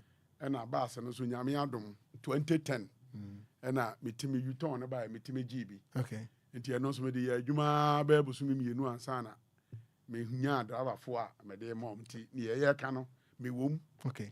Na ni edikan me de me shada efo buses pa because of my adwuma nti no eye akwantu adwuma. Okay. Ti na otwu bi ho metimi akota melaba. Saa na otwu na metimi akokuma se aba. Saa na otwu metimi akota krade aba. Enti at times no se man fa player me fa bass. Okay. Sane e be ya metimi ayedai. Atene me na mu kakra na se e bia na se enna bi kura metimi atwa mani so. Okay. Enti enye de bia na me de car ketwa eko. Ba we ya me call ma yio mkuru mu no de. Akodi be 4 days enti no. Me de car ketwa na call. Na oko next week me de this year nko ticket a metwa company bi e be ba be good table so Fabra na wakan enti me ka asem bi a minim ni a me yedai Walker meka because of say me tafu bus na dodo nti no bus no e baaye no na ka ye say aye 28 seater VIP ye free bus no VIP no nya say company bi din na mebo but bus a buy ya na me drive on new plan station na ye friend say ye say VIP bi aba na o e na de buy okay na ye bus a ye san young bus green color mienu okay na na poku e de buy o e ka ewura de buy that's right na fa nipa 28 to 29 na na ye say VIP bi aba Enti no obi e kope mu adan. Atena. DLFM. Sa atena mi wo sa company. Utena mu a seat no utimi bu seat no to the extent say wo ho ba da beto. Wobetimi arrest kakra wo bra no wasan asa adwo so seat na mana adan. Aba mfrimfi. But say no ye nuanom companies na aba na use sa bases no. Say me hu am say ne efa sa nipa 28 ni bio. Say omo di seat ni bia hyem. Titiri old cars na adi kan ba kia no na asefo no. Omo di bia hyehye mu ama say okon Wednesday miko Kumase. Miko Kumase Monday. Last week Monday or China week. Okay. Miko Kumase tiene any week na mini ha. Enti me baba sa me fa na entokwasi wo. Obi ajoso seat no. Eno ni ote na chi say to ne so. Enti no anya den on raise seat no no so no. Ono raise seat because on raise seat no so no hotel person already. Or rest. Ayentokwa mu. Okay. Me calculate seat no. Omo di ba ko adan. Asashim. Ashem. Enti ama 106.9 intervals no. Aye ketwa. Enti ni samemete Mr. Yechina, Mr. Yabu ni seat na nato me ame ware no. Nato me sere so. Enti me full bus ni bi. Na okun sesa me na be face ayi no. Ma yi me na agu sideways say. And ma chia me say from here to Kumasi. Obebre. Okun. Eti me tell Mr. Yia say amon chake buses no. Because the same bus won benya bia ni tenten ni bibia ayepe. Enu seat no. Te say o man 31. Ma hu so o ma ye bi kura 34. That is Oma Josu seat. Oma Josu no di bia sem. Buses no me mo company bia di. But next week me di me receipt ni ba na be hu Company me tafo. Pa company ba ko de me tafo pa. Me foko anwumre ma sanfo aba. Eti no omo di seat ni bia sem ti Monday a me call e na me ba no. Ka me tira mu ntokwa si wom. Eti omo frame mate ni no. Ni eto ne sere so no onko ho no. E frame mate ni so omra do maka ntira ne ote na nim ni se. Onyo so si na mate ni so ntimi nka je se one ne ye den. Onum ne enipa no. Passengers ni no omo anka na ntiase anya den. Anya adwuma beto broni wa anya ne sa. Because first aba no timi dwo so na enu asi. A ni ote wachi no. Ebe ye free. But because of say mo tu di bia se ntam ntina ma ntam na eden. A etia. And they say 28 seat na bi ni hobio. Ni ho say grant 31. And bi aye 34. And they say bi aba no so kra de asan ye. And bus na bi aba seat no. E ka enu say driver na chi ni ye 2. Executive ka driver na chi ye 2. Na ekwan da ntam na single seat esi ha. Na tell say 3 seat. But you say no o ma san ade China cars ni bi aba seat ni ye 3. Ba ko si ha. Ekwan da ntam na minua nana etim frifi na ekwan da ntam na you dey say Okogyeabour so te e ba ne ho. Ebi aba say ye 3. Ah say enye 2-1 ni bi o say eye 1-1-1. Me car ni bi abeba bia me fo entino minim. But car o muntimi enya yiye Makopolo city no. Sade obroni ni design no. O muntimi fa bi nhim. Enti me say say me call this time a. Me mo mo twan ma ni duru time a Makopolo lodu ansa na am ticket. Because no city no ntimi enfa bi nhim. Ena no so nti no obi ti wanim no ojo so city ni ma ni sikra enka wonan. Because space is room. Space room broni na ye standard. Ena ba bia ni AC ni events na de no wo no. Utimi ntu seat no fa bi nhim. Ena ni seat nso te say dem stuffing chairs na akese. Chama ye omonyum tim ni bom. Enyum no omo de hoofers ni bi ya hye seat na ase. Ye Ghana ni na ya na broni na ye ba. Broni ni de na oye no. Wa ye de ahye esoro no roof you know. Ba bi event na wa bie we ni wo no. Broni ni wa design vent no speaker ni nyina e wo ho na broni so de onim say wa ye seat bia ye speaker ma no. That's right. Yi no omu bia but ma hu say me dia me fo because this week crowd me fo koye e fo baaye e na wuku oda me san fo koye e san fo baaye ɛna ya wɔ da me tu kwa da me de ka aketo akɔɛ na ɔmo no wahu sɛ obi a ɔbɛfo saa bus na me pɛsɛ me bɔ ne din no ɛyɛ obi a sɛ scan ni hu a sɛ no ne car ne bɔ ɛdin ɛm sɛ 120 eti no sɛ okita 70 na 80 ɔbɛkɔ akɔfo sprinter na sɛ ordinary ayi ne bi eti sɛ Toyota ne kitwa nkra ɛm sɛ nante Ghana eti ɛno no nkrɔfoɔ no a ɔmo sabe ɔmo fo sɛ ɔmo sika ne ɛnɔso kakra no ɔmo fo sprinter ne saa ayi no but obi obenya sika ɔbɛfo bus ayɛ 1 seat 120 ne deɛ ne kyɛ sɛ o saa nipa no wantumi amfo player ɛno no ɔno bɛfo nti ya no sɛ ɛyɛ na respect ɛwom kyɛ sɛ nipa no ɔbɛfo car no ɔnyɛ obiara kɛkɛ nti ɛno no ya na discipline no ɛwom because unnim nipa a wabɛtena car nim me fo bus ne bi saa driver ni sa ne wabo sa den you overtaking ni nneɛma ɔyɛ me yɛkye ne kɔnɔ me ka kyerɛ no straight sa wo asoma si company car we na wo driver nti sɛ wayi sa na nipa agu car no mu nipa agu car no mu bia nipa agu car nko obi awɔ cars ne bi kro ɔde abɛhyɛ wo car wura ase ɔde abɛhyɛ wo car wura ase a wonnim no ɛna wonnim obi company director bi ɛte car ni mu because apart from play no car we ɛne car nkrɔfo ɛden ɛfo ɛna wodi yɛ overtaking yɛ saa nneɛma no kasa no a nkrɔfoɔ start no ɔkɔ speed na anim hɔ for that start complain ba no mua nti yɛ aduru baabi no meka kyerɛ sɛ masa adɛntira nipa wɔka anim nyinaa ɛka wo driver ho asɛm na wonya ntoboaseɛ na afei wo yɛ yi nti yɛ no ɔbɛsa ato me mankasa ɛna meyi me phone nti aduru kɔ no hu sɛ policefoɔ bi abɛgyina no ɔm sɛ ɔmpake sei ɔmpake sei ɛna onim no ɔpake yɛ sɛ me so mete me wɔ me seat number metena enti no mete mfimfini hɔ baabi na woyɛ wo kɔɔdin eti ɔmbɛfa no na ɔmbisa sɛ ɛdɛn na asi wɔ kaa nim nkurɔfoɔ sa so nkasa afei ɔna ɔhyɛ wei atolɔ mia me kɔba ɛsan bɛpa akyɛ wo maa no bɛtɛ nsa sɛ ɛba saa bɛt ɛno no deɛ mahu sɛ discipline no ɛwɔ mu kakra na yɛnnuanom torɔtorɔfoɔ deɛ woforo yɛ na wasi wo kɔtɔ wo bankye wasi wo kɔ makɔla kɔpɛ ɔhyɛ nti ɔmu koraa enti no ɔmu ɛna the same time no so no torɔtorɔ no ɔnsa nɔpa ɔkyena sɛi yɛyɛ du ɛsmas no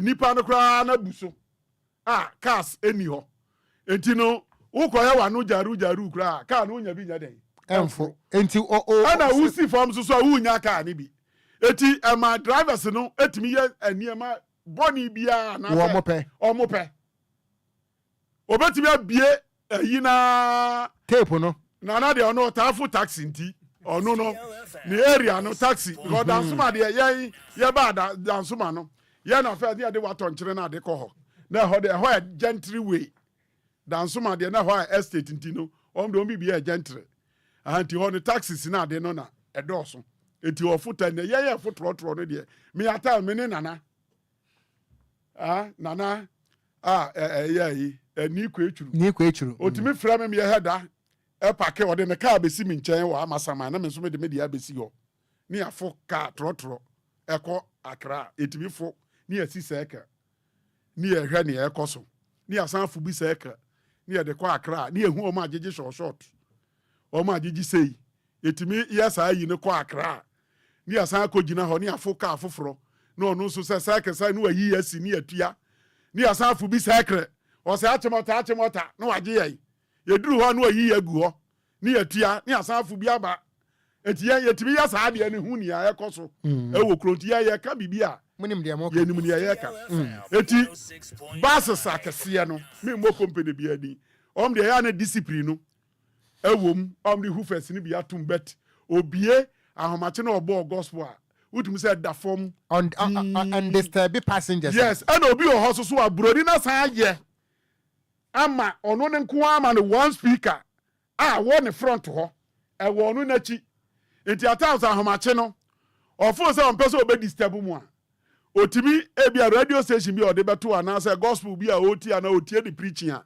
na wɔyusu saa speaker no na ɛfɔ ɔno nko a na da fam bɔkɔɔ nti last say kaa baako na nka kyɛ sɛ masa anya nko na atie nyamesɛm nti no kɔnɛte akyire hɔ deɛ de ma ani nyinaa nyɛ dɛn yɛtie ne yɛnso anɔpa no yɛnso yɛnyɛ devotion say one ni bi okay wahu eti bases ne de omunim say enipa na betena mu no eye nipa asabe omo ye ayinti no aya na discipline chama ye be den na saa wawafo we no discipline na wo base mu na ebi aba wawafo de no me da ase ya mre ni tina ka me ko politician for no betema me mfa ye waka no and de be mu aka nsa no akọ discipline na ewo say eba no wawa no oko me woka ni bi wo renta yi tema ka tro say nyame ache mukama baje ba akọ boss me friend who ni how minia driver na the car na ko station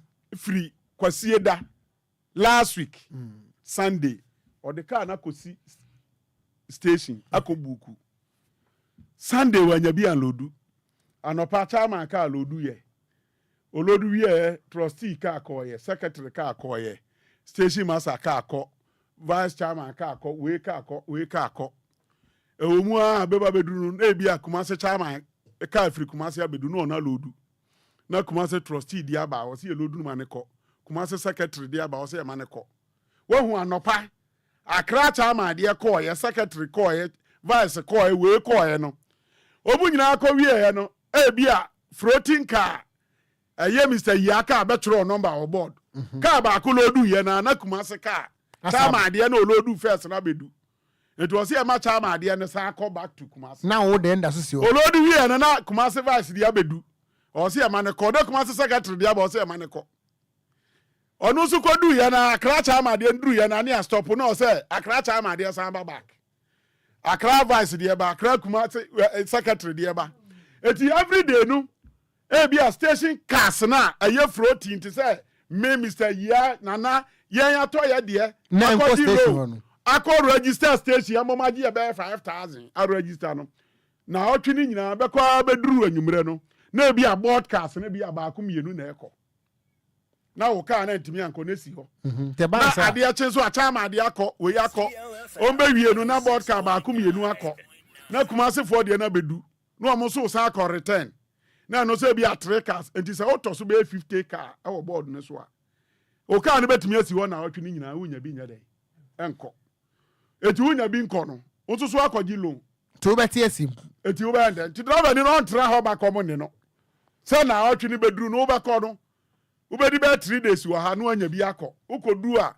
wo ba sa ko di be 3 days wa ansa na wa ba eti dia be sa o so otu no na mu no be gina you o di say bus stop ho no tiatia ma akra kro no ngo akra adwa so nkokọ onya ba ko a no otu asan be gina another bus stop sa Mr. Ya ba no watuko na stop na begina ba bia Mr. Ya ono Mr. Ya ba tom ya na me atu aba konongo etimi so konongo ani me tiri ne hwa na chi ohun se na ba na matu aba manim no ono abegina me stop ho na Mr. Ya so monitor we sa chama mama musa odaroma Madina station omo ewo executives wo ho Atomic station ha omo obi wa ha La Paz omo executives but still wo fro ka here speakers ehye seat ase a wo biem na so ka so wo nwum no kura no a wontie chairman executives no and e bia car no ye wo mo de enti no omo drivers en fa mara nya dwuma ana assessing problem no enwum no eno de meka se enye executives driver ni no onu ana nije eno akoto tape no because my car ba ko bi awie last week me wi amekoto machine e di shem but no auto tape auto speaker to me beto speakers fix wo car ni anka me amachew me fix speakers e wo car say na be ya passengers ne betie news that's right no mu betie ni a e koso but me car ba ko ma wo say driver na akoto hoofer de atum o ta se car na otwiduru a na odu sika abrewo o de brewa no akọ car ho ran no be hwe na wo car no ba bia ntwiye onni problem a enye de wadwen no kra ma so se wa temper speaker eti wo be hu asa na no me hu se ba akọ o de hufa bia den atum eti anu se no betimi aba se me kra me car eyebi a driver ni di ye dede betimi me nya awe ebi a betimi aba se na nate ya na mi se yi ate yi o ka bi obi wo ba bi ano so no ye de ebi atum eti no wo driver no me driver me ya na maka kire wo se Ghana mra echewa me call court no say me respect judges any lawyers any Ghana law no me respect no eti make sure say onko ya de bi a ebe kwatia Ghana mra yankochew because yakochew aka ne de aka ne ntimi nante enko ya niamo ho nko didi obi atem enko yi fa traffic ho nko ya de bi enye eti so ko ya bibi enye ne echewa ene e wo ne mra no ebekọ kodi eti me de ka ma wa me sheda kasa kirew okay eti okun esono obia ene ni suban sa eti eye pa anti no say omo ayetie no omo ntie because drivers be bretie nkrofo bi susu ma hu say omo send message omo VIP station bi onio plan ena bi wo hwan transport ho okay omo nyina tie ma hu say ye kasa yi say ye program yi drivers dodo no atie pa ti ye ka sabe enyansafo a omu no omu betie di ayaduma meda se abusuan chairman Clement Ampadu national chairman Bok Tanker Drivers Union we Kofi Dede for boys prefect and the adrobia nka dem me pa cha wo message ni wa ha na me meje break nka my white me remfi ye na ma yenko regulation 107 so na ye bre nti e be cha no 444 ya nwie kura no next week e be sa be repeating regulation 107 bm regulation 107 no Tiffin Samno eniye ma menka ne pepepe me mpesa me misko to bibia regulation 107 right now say manyini o was it prohibition on use of communication devices whilst driving communication devices dia ba dia mobile phone ka ho wo driving na wanya call no apeke embra no was it prohibition na kire say illegal sa obeye sa Mami shasi emfri Kennedy na kodwo jenfo na regulation 107 good siman 9 sam rani de police for ya de papa okay unya fa phone tua waso na police ni bia obe sportew otimichew okay na sam rani yamra bi e wo driving be bia wo wiase ewo bibia okay na for distraction and he kasa bronia sa ye ni papa biom no what the sa speaking say your phone now be kasa wa connected to speaker wireless into a pikia or driving you can still talk na menam takwa na police ni be stopping me into stopping me no me park here no say watch me and I'm beside sadden or say me di bayre and I'm say any regulation 1005 yeah drive ni bayre and I'm say and I'm say officer come leave me imagine me bayre I say share the o che me man say me then say o park me no o share me yabia ena ogina me nsusu no me parke oben me obisa driver's license o tie me nkomobom no ohun se me nyobi a me difficult enti e wono se onim de enti a me gina o me si officer there bi o se udi bayre and I'm say officer me bayre the offense be no say yes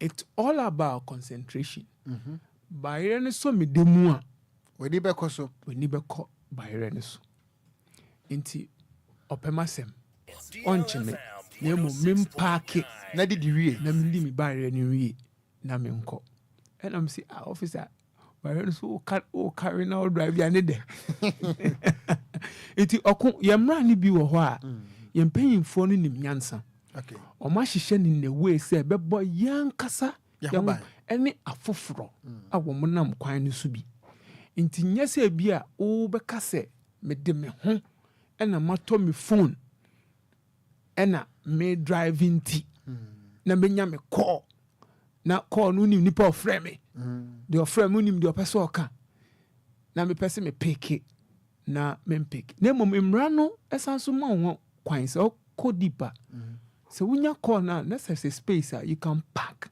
navigate park and listen to the call we are not what our journey so this is two different things there than say yeah call na phone pia waso especially on the highway me say I'm tired from the businessman me there course neighbor pa ebi wo ha me ignore ebi wo ha me the speaker no pick ma can't say me nam highway so me do baby ya because the moment I be mani pa na ti ase say wonam highway onim nya o wadwene wonim say or distract wa asembeba enti e was say yan fofo na e wa bonten ne ti ase say and driver bia ti ase say empike call no nkyere say emra ne hyewo na emum umfa we sign ko sign afoforo e bi kura call na e ba ye no inseme wo call ni mu no esen accident etimma wo yam kura hyew ama wo to ka atwene e bia na nka break na oso kotia na wakotia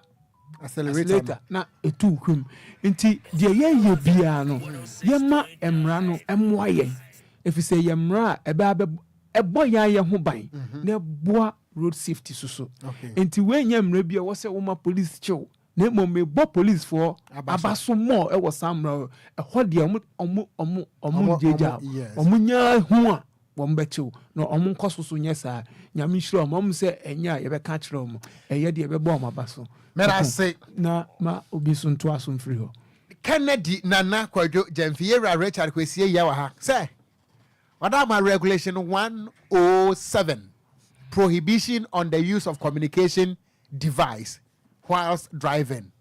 Yes, so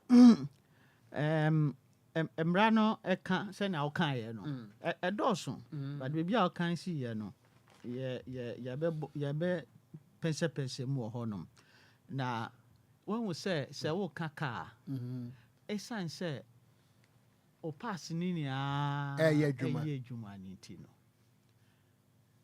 ka na nkasa wo ka no say ye kyerɛwa na wo kɔ driving school a syllabus ne kyerɛ sɛ o sɛ wo do nsa mienu den ekitest ye no nya unsa ba ko ɛna position so ekra wo ho okay say sia no round 360 degrees enti obe hold no 180 degrees no infinifia to hwa where diameter no eda no usomusa na odeko enti se o kaka no na wo use unsa baako enti yen DVLA ye test applicants na wo ba na ye test o now the office say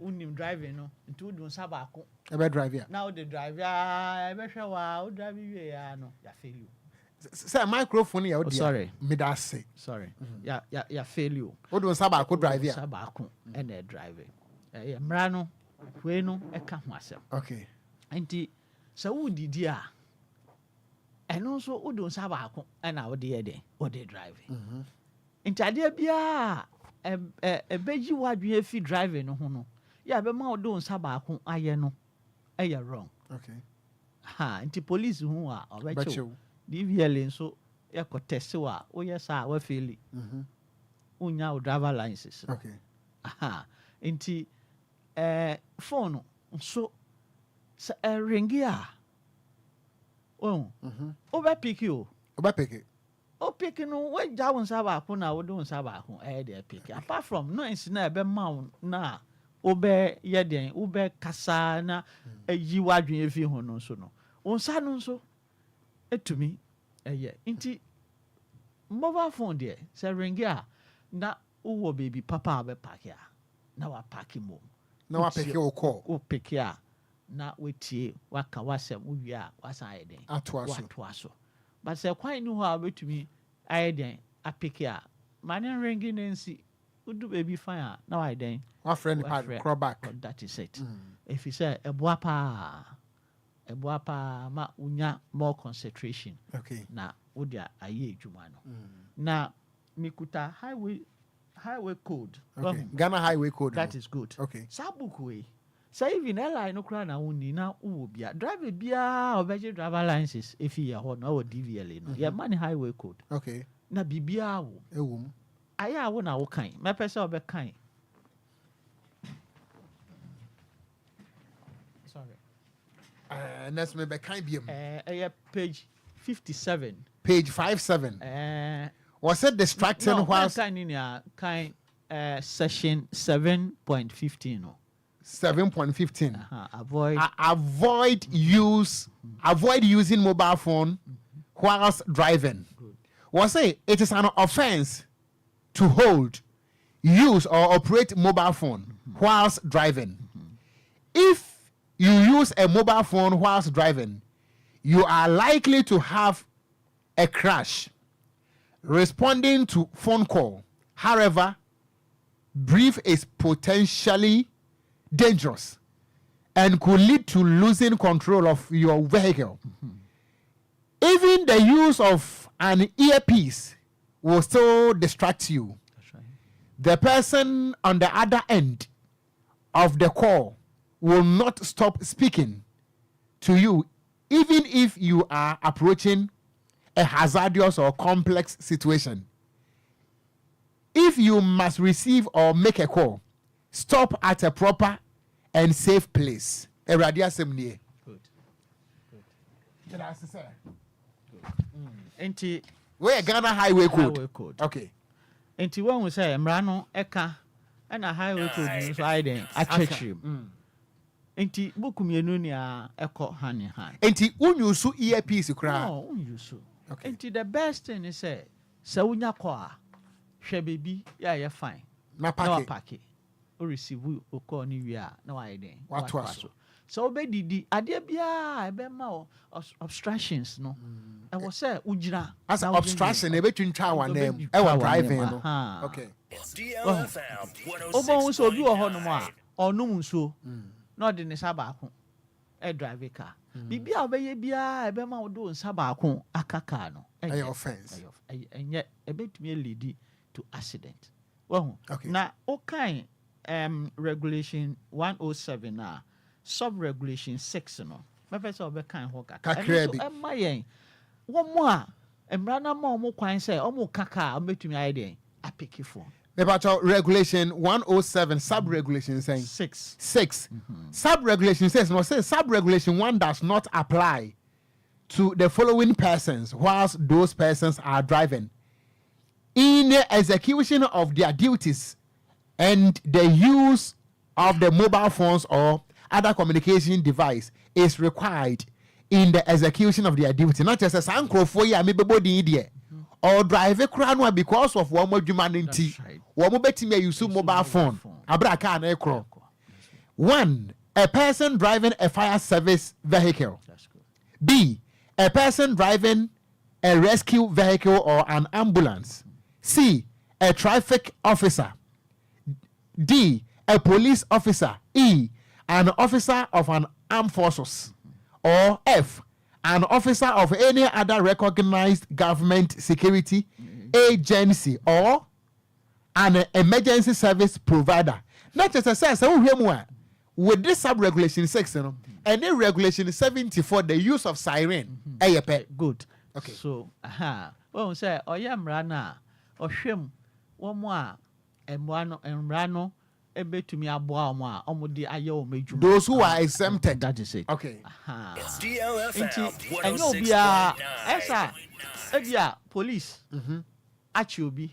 Onipa rekasa abasa ka we or no kode why there why no ebia na mremu no eno ma no kwan se why there onko nti na mpa kire se se ebia police gina o ana DBL gina o na ye se o ebia na wo ye enya na se ka bia ba na ono kwa ebia se police ni na DBL officer no onimra ni nti no ebia na sa person no exemption say there ebom nti sana embrano eka nyame adom one next week regulation 107 edoso yes ye besa da bebie mu biem na ntiase ya ba mu yie pa we no ye brush so ne akọ Mira rate adequacy here. A national code. I'll bet me I'm 1 minute. That me fair answer. Okay, the 1 year now the license account. Right. Same part of answer, mammy. In fact, Chairman Pedu, o license no ebeba. Yeah, your challenges kakra ewo ye printing mo. Ye di fidie na ye adwuma, ye di papers na ye adwuma.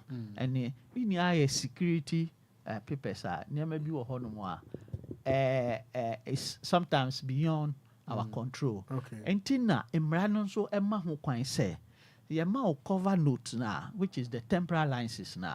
Se ewu a o de ba na o license na nkasa 3 months na amount no endu ya ye betumi a extend date no amount no what make you cover note no you su until the time o license na nkasa be ebeba okay enti o cover note o DVL na DVL se o license no enye se eye fake enye se o how bi aba ho but ebia ye na ye ntumi ye den niam bi nti na ntumi ye ma wa ye wo ho kwan se ye be extend temporary license na extend ma o pe e valid. Okay.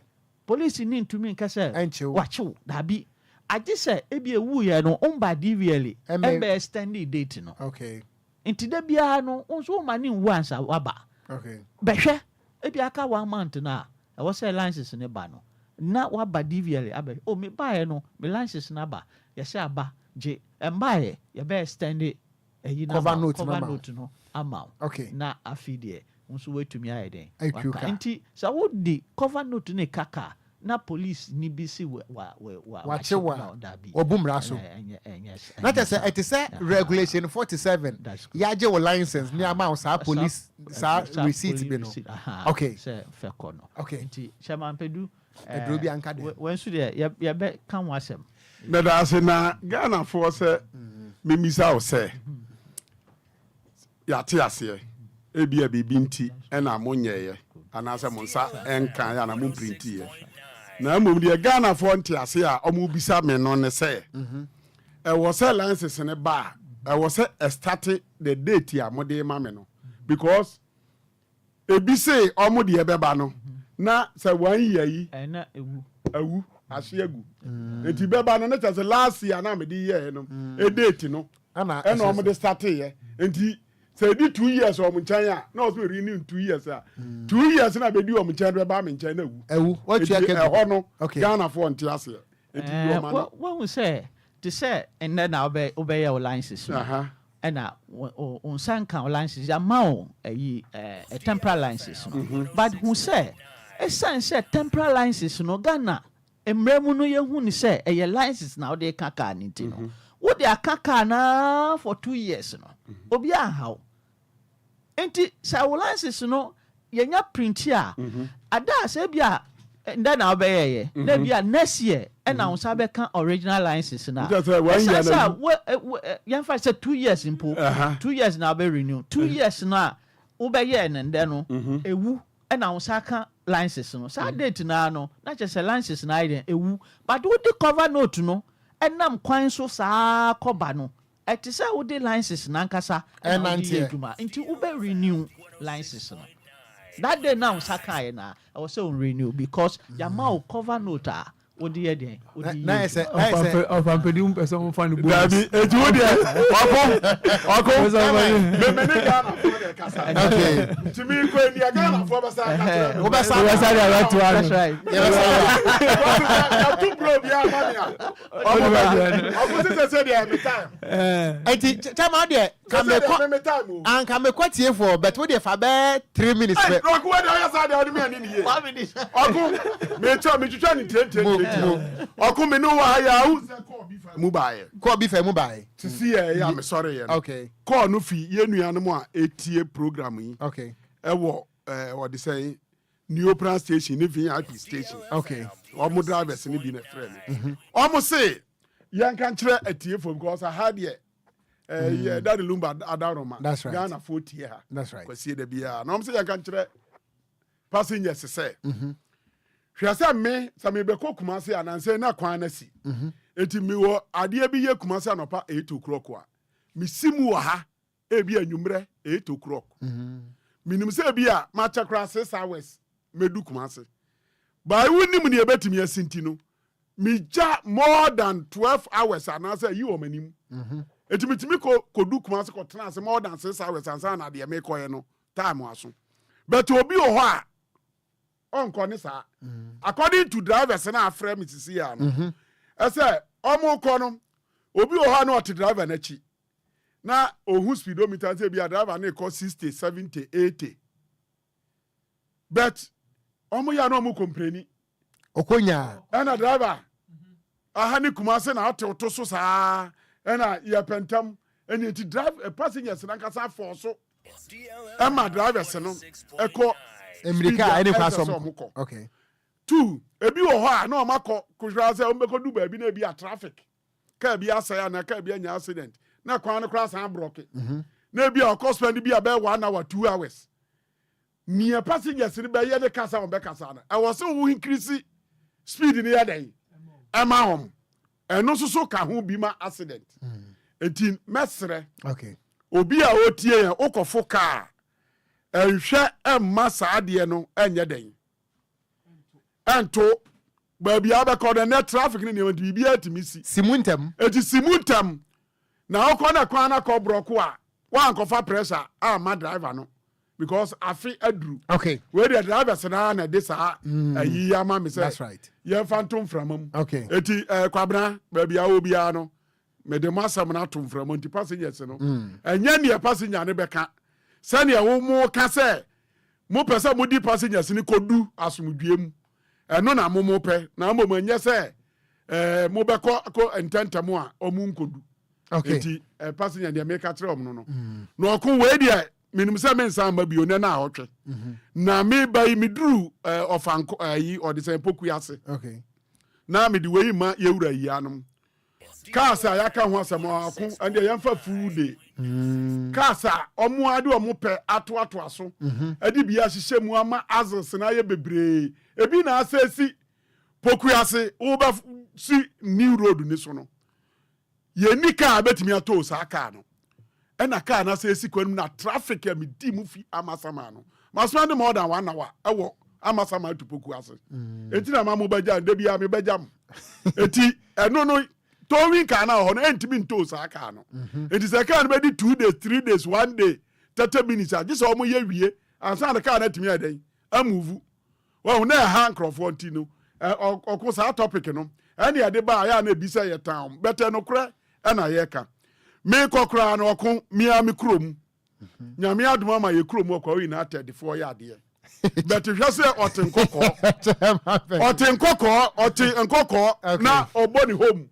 Awa kosomo why the be free nkoko afro car adi na chi akwa kosomo so okohwebo chairman no okolusu chairman me old member sport team no chairman me mo no nkomo next week till next week there ma hasa no ma di nkoko ofo abro because there was stadium kakraka o etu okwo the first next week mo ni yakama nkoko ofo no ma kuma eto me nyasa me ko awu na ati radio so wan kan wan na eka radio stations the whole Ghana ko ba bia that's right information next week chairman me da say na messages na wa ha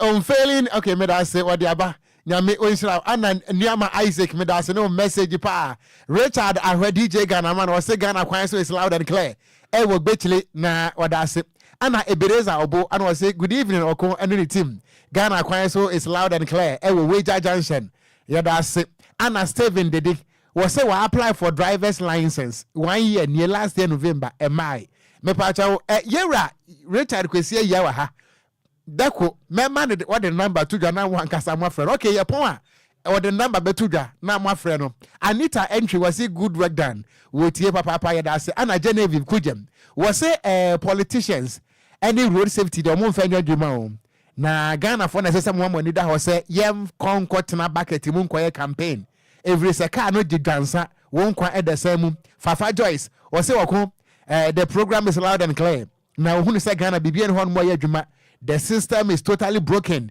politicians HF road safety for so Vida Katara was say good evening another Sunday is here we are always enjoying the program it's more educative Anna Francis Marty was say political parties no they are more powerful than the road safety and unti omunti nya ho hwe Richard Ahema Canada, Genevieve Kujem, was it the program is more fire. Made I say, Anna John Botti, was it loud and clear, Ewonungwa, was who would the free Facebook, no so Bismarck the Dawn, was it another week for another awareness. Senior, hit the microphone and let's go. Papa, my main call, number 5 PM, my fat time nibi, now small fan chame 0534050199 059340 6565. And then we have brand account to Mr. Oban Wine Tew Amame 0534 050199 and 0593 40 65 65. Regulation 1010. Yen fast speaker woofer and took care of money dede police beche. Regulation 107. Yen use communication gadget wabra ye drive ye. Good evening. Good evening. Bodi tira mini yen kwane tew. John Kwanso from Tema alias Aputo. Mamintio. Never shaman ready my palm, we are papa. And that topic mini banning a year papa. Now, Pana Baco can send or 2 coin or cop within a bathroom. I saw Boko Penny. Master, and it will be because we're gonna home. Was it next week? Next week, what is that? Receipt in the back and the evidence. I bet you said you can hear no correct. That's young. Because any go hand mama sam say last time for village zone. Car no taxi no a tray or move find the best 6 which and 4. Master me can no say me 2 no. Master me no problem when ever found. Well said the papa 8 and more tax in accidents here. When I give insurance. Any saga just in your name use to promote Master at the SB any media and idea and a cost. A banner sanwa. Wish ya police in your bonamania. Self-drive and you know, and you might will be a car no mono ATM regulation 110. Good evening. Sir, what do you mean to Wadaroma? Well, Pacho, Chama, produce some no beside. But let me be some Mr. Ya question. Say license and no say 1 year. Not a will issue mania. 1 year and the best ones on a mess I be renewed. But so the mommy no mommy 3 months. Mess say petrol in and out of the accord. In this and Zana, me kone Maya, Obesa Stampo, na 3 months Masako, Sako Sitama 1 year, never. Into an me for it, the bed and other one. Me pato, sa question we yen yano, me pato, and yen yano. I don't think say voter registration by an awful car coach road in Asadana where Yan try, because say he's in Chelsea come out. Good evening. Yes, good evening. But didn't you mean Enquire, Pacho? Pacho, Medindi is a free tuba. Mamintio, tuba, Kaswa. Pacho. Okay, Mamintio, tell. Pacho, I'm saying I can't drive a better. I have a moment called driving school. Now I almost say, who call driving school, who name driving. Me driving all my black V and some call driving school or Tamatech, Comtinine driving school. Mananya tell. One call a driving school, who name road science. And to be a Obia Pebiano driving. And to driving school, a year who share driving your so called driving school can who combined practical and theory. Wow. Mera Senabaya obeti me enya fair idea about road science and good evening. Went to me enya so me fa me last 2 calls ma sorry 0534 050199 0593 40 65 65. Good evening. Good evening. Bodi chira me en compacho.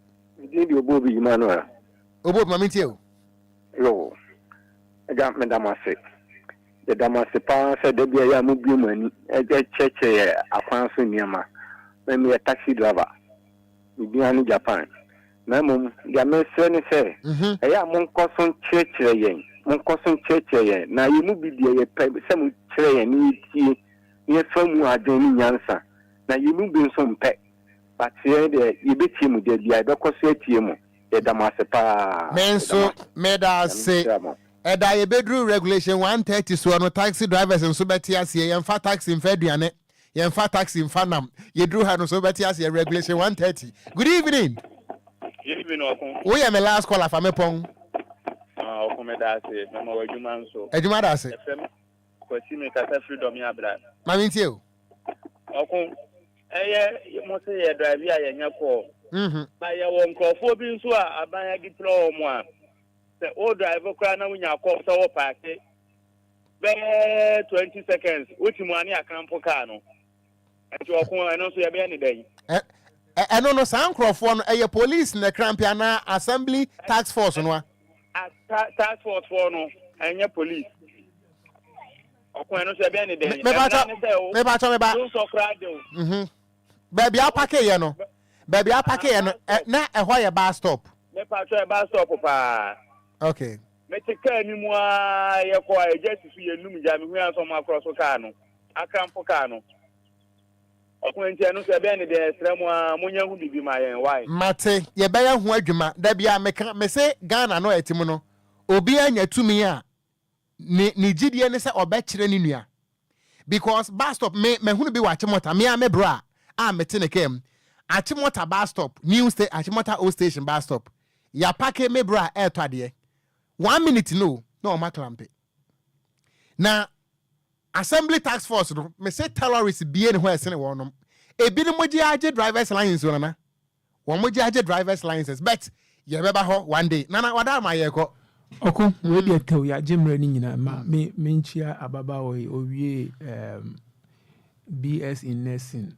Your friend Beblin Obobisa. Okay.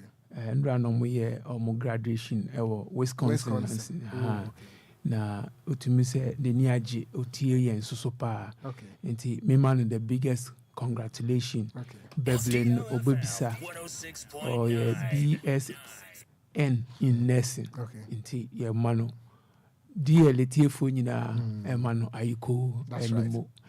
Na ende ya jimre no do nti ye de besi ha na oni ato aso me da se era wada ma ye ko yo ye da etiefo ase na afin so mechia Mr. Francis Tufo okay PR and afin so birthday my yes afin so ye chia drivers ni na ye be sro mo na enema ye kekan ho ahanim sei no at least on beti na omde aye adwuma me da say ene yera akwasi agyeman buzia DVL chief executive officer on a birthday. Happy birthday to you.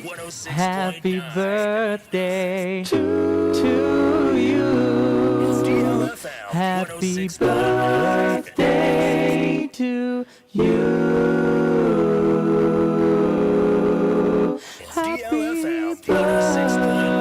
Birthday to you. It's DLFM 106.9. Ebusia de dwumadie no asi DJ Afiba de ko Facebook no so. Yera engineer David Osafo Adonten ya da sesa monitor program no from the beginning to the end. Media de Okogyeabour next week. Ye be say stay tuned.